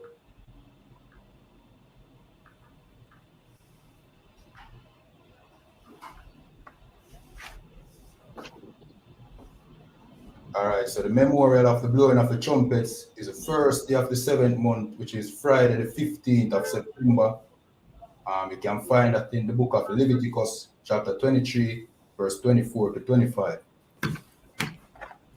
Reminding Akiam and Akwatiam to check on social media such as ISUPK.com or ISUPK144.com, Facebook, Twitter, YouTube, and so on for ISUPK events and materials. If a brother wants to be a trooper in the school, then he needs to start wearing all black, which includes black boots, shirt, pants, headband, or scarf. And with that, we say I-Marium, which means to stand. Sarvapanya Akwadam, which means turn and face the east. We say the Lord's Prayer in Hebrew and then in English. Abanawa. Abanawa. Shabashamayam. Shabashamayam. Wadash. Wadash. Ayah. Ayah. Shamka. Shamka. Yahweh. Yahweh. Malakwatka. Malakwatka. Tawa'a. Tawa'a. Tazaka. Tazaka. Ayah. Ayah. Aisha. Aisha. Ba'arataza. Ba'arataza. Kawa. Kawa. Ayah. Ayah. Bashamayam. Bashamayam. Nathanawa. Nathanawa. Lakam. Kal. Kal. Yawam. Wasalakanawa. Wasalakanawa. Kawabwatnawa. Kawabwatnawa. Kasalatnawa. Kasalatnawa. Kawabwatyanawa. Kawabwatyanawa. Wala'a. Fabaya'anawa. Fabaya'anawa. Banasayawan. Banasayawan. Abal. Awashainawa. Awashainawa. Mayan. Rai. Kaya. Laka. Amalakwa. Wa ala. Watapahara. The Iwalamim. Amen. In English, our Father which art in heaven, hallowed be thy name, Yahweh. Our Father which art in heaven, hallowed be thy name, Yahweh. Thy kingdom come, thy will be done in earth as it is in heaven. Thy kingdom come, thy will be done in earth as it is in heaven. Give us this day our daily bread, and forgive us our debts. Give us this day our daily bread, as we forgive our debtors. As we forgive our debtors. And lead us not into temptation, but deliver us from evil. And lead us not into temptation, but deliver us from evil. For thine is the kingdom and the power. For thine is the kingdom and the power. And the glory. And the glory. Forever so be. Forever so be. Alright, sorry, which means to turn. We're going to give one courtesy salute to the teacher. Men of Israel. Look here, you don't say teacher unless it's in general, all right? Gotcha. Okay. All right, we're going to give one courtesy salute. Men of Israel, I-Marium Shabbat. I-Marium. Barak. Yahweh Ba'Shem Shai-Rakatham. Yahweh Ba'Shem Shai-Rakatham. Yanamata, sorry, which means to turn. We're going to give one courtesy salute to the sisters. Men of Israel, I-Marium Shabbat. I-Marium. Barak. Yahweh Shamar Alatham Ba'Shem. Yahweh Shamar Alatham Ba'Shem. Yahweh Shamar. Yanamata, class dismissed.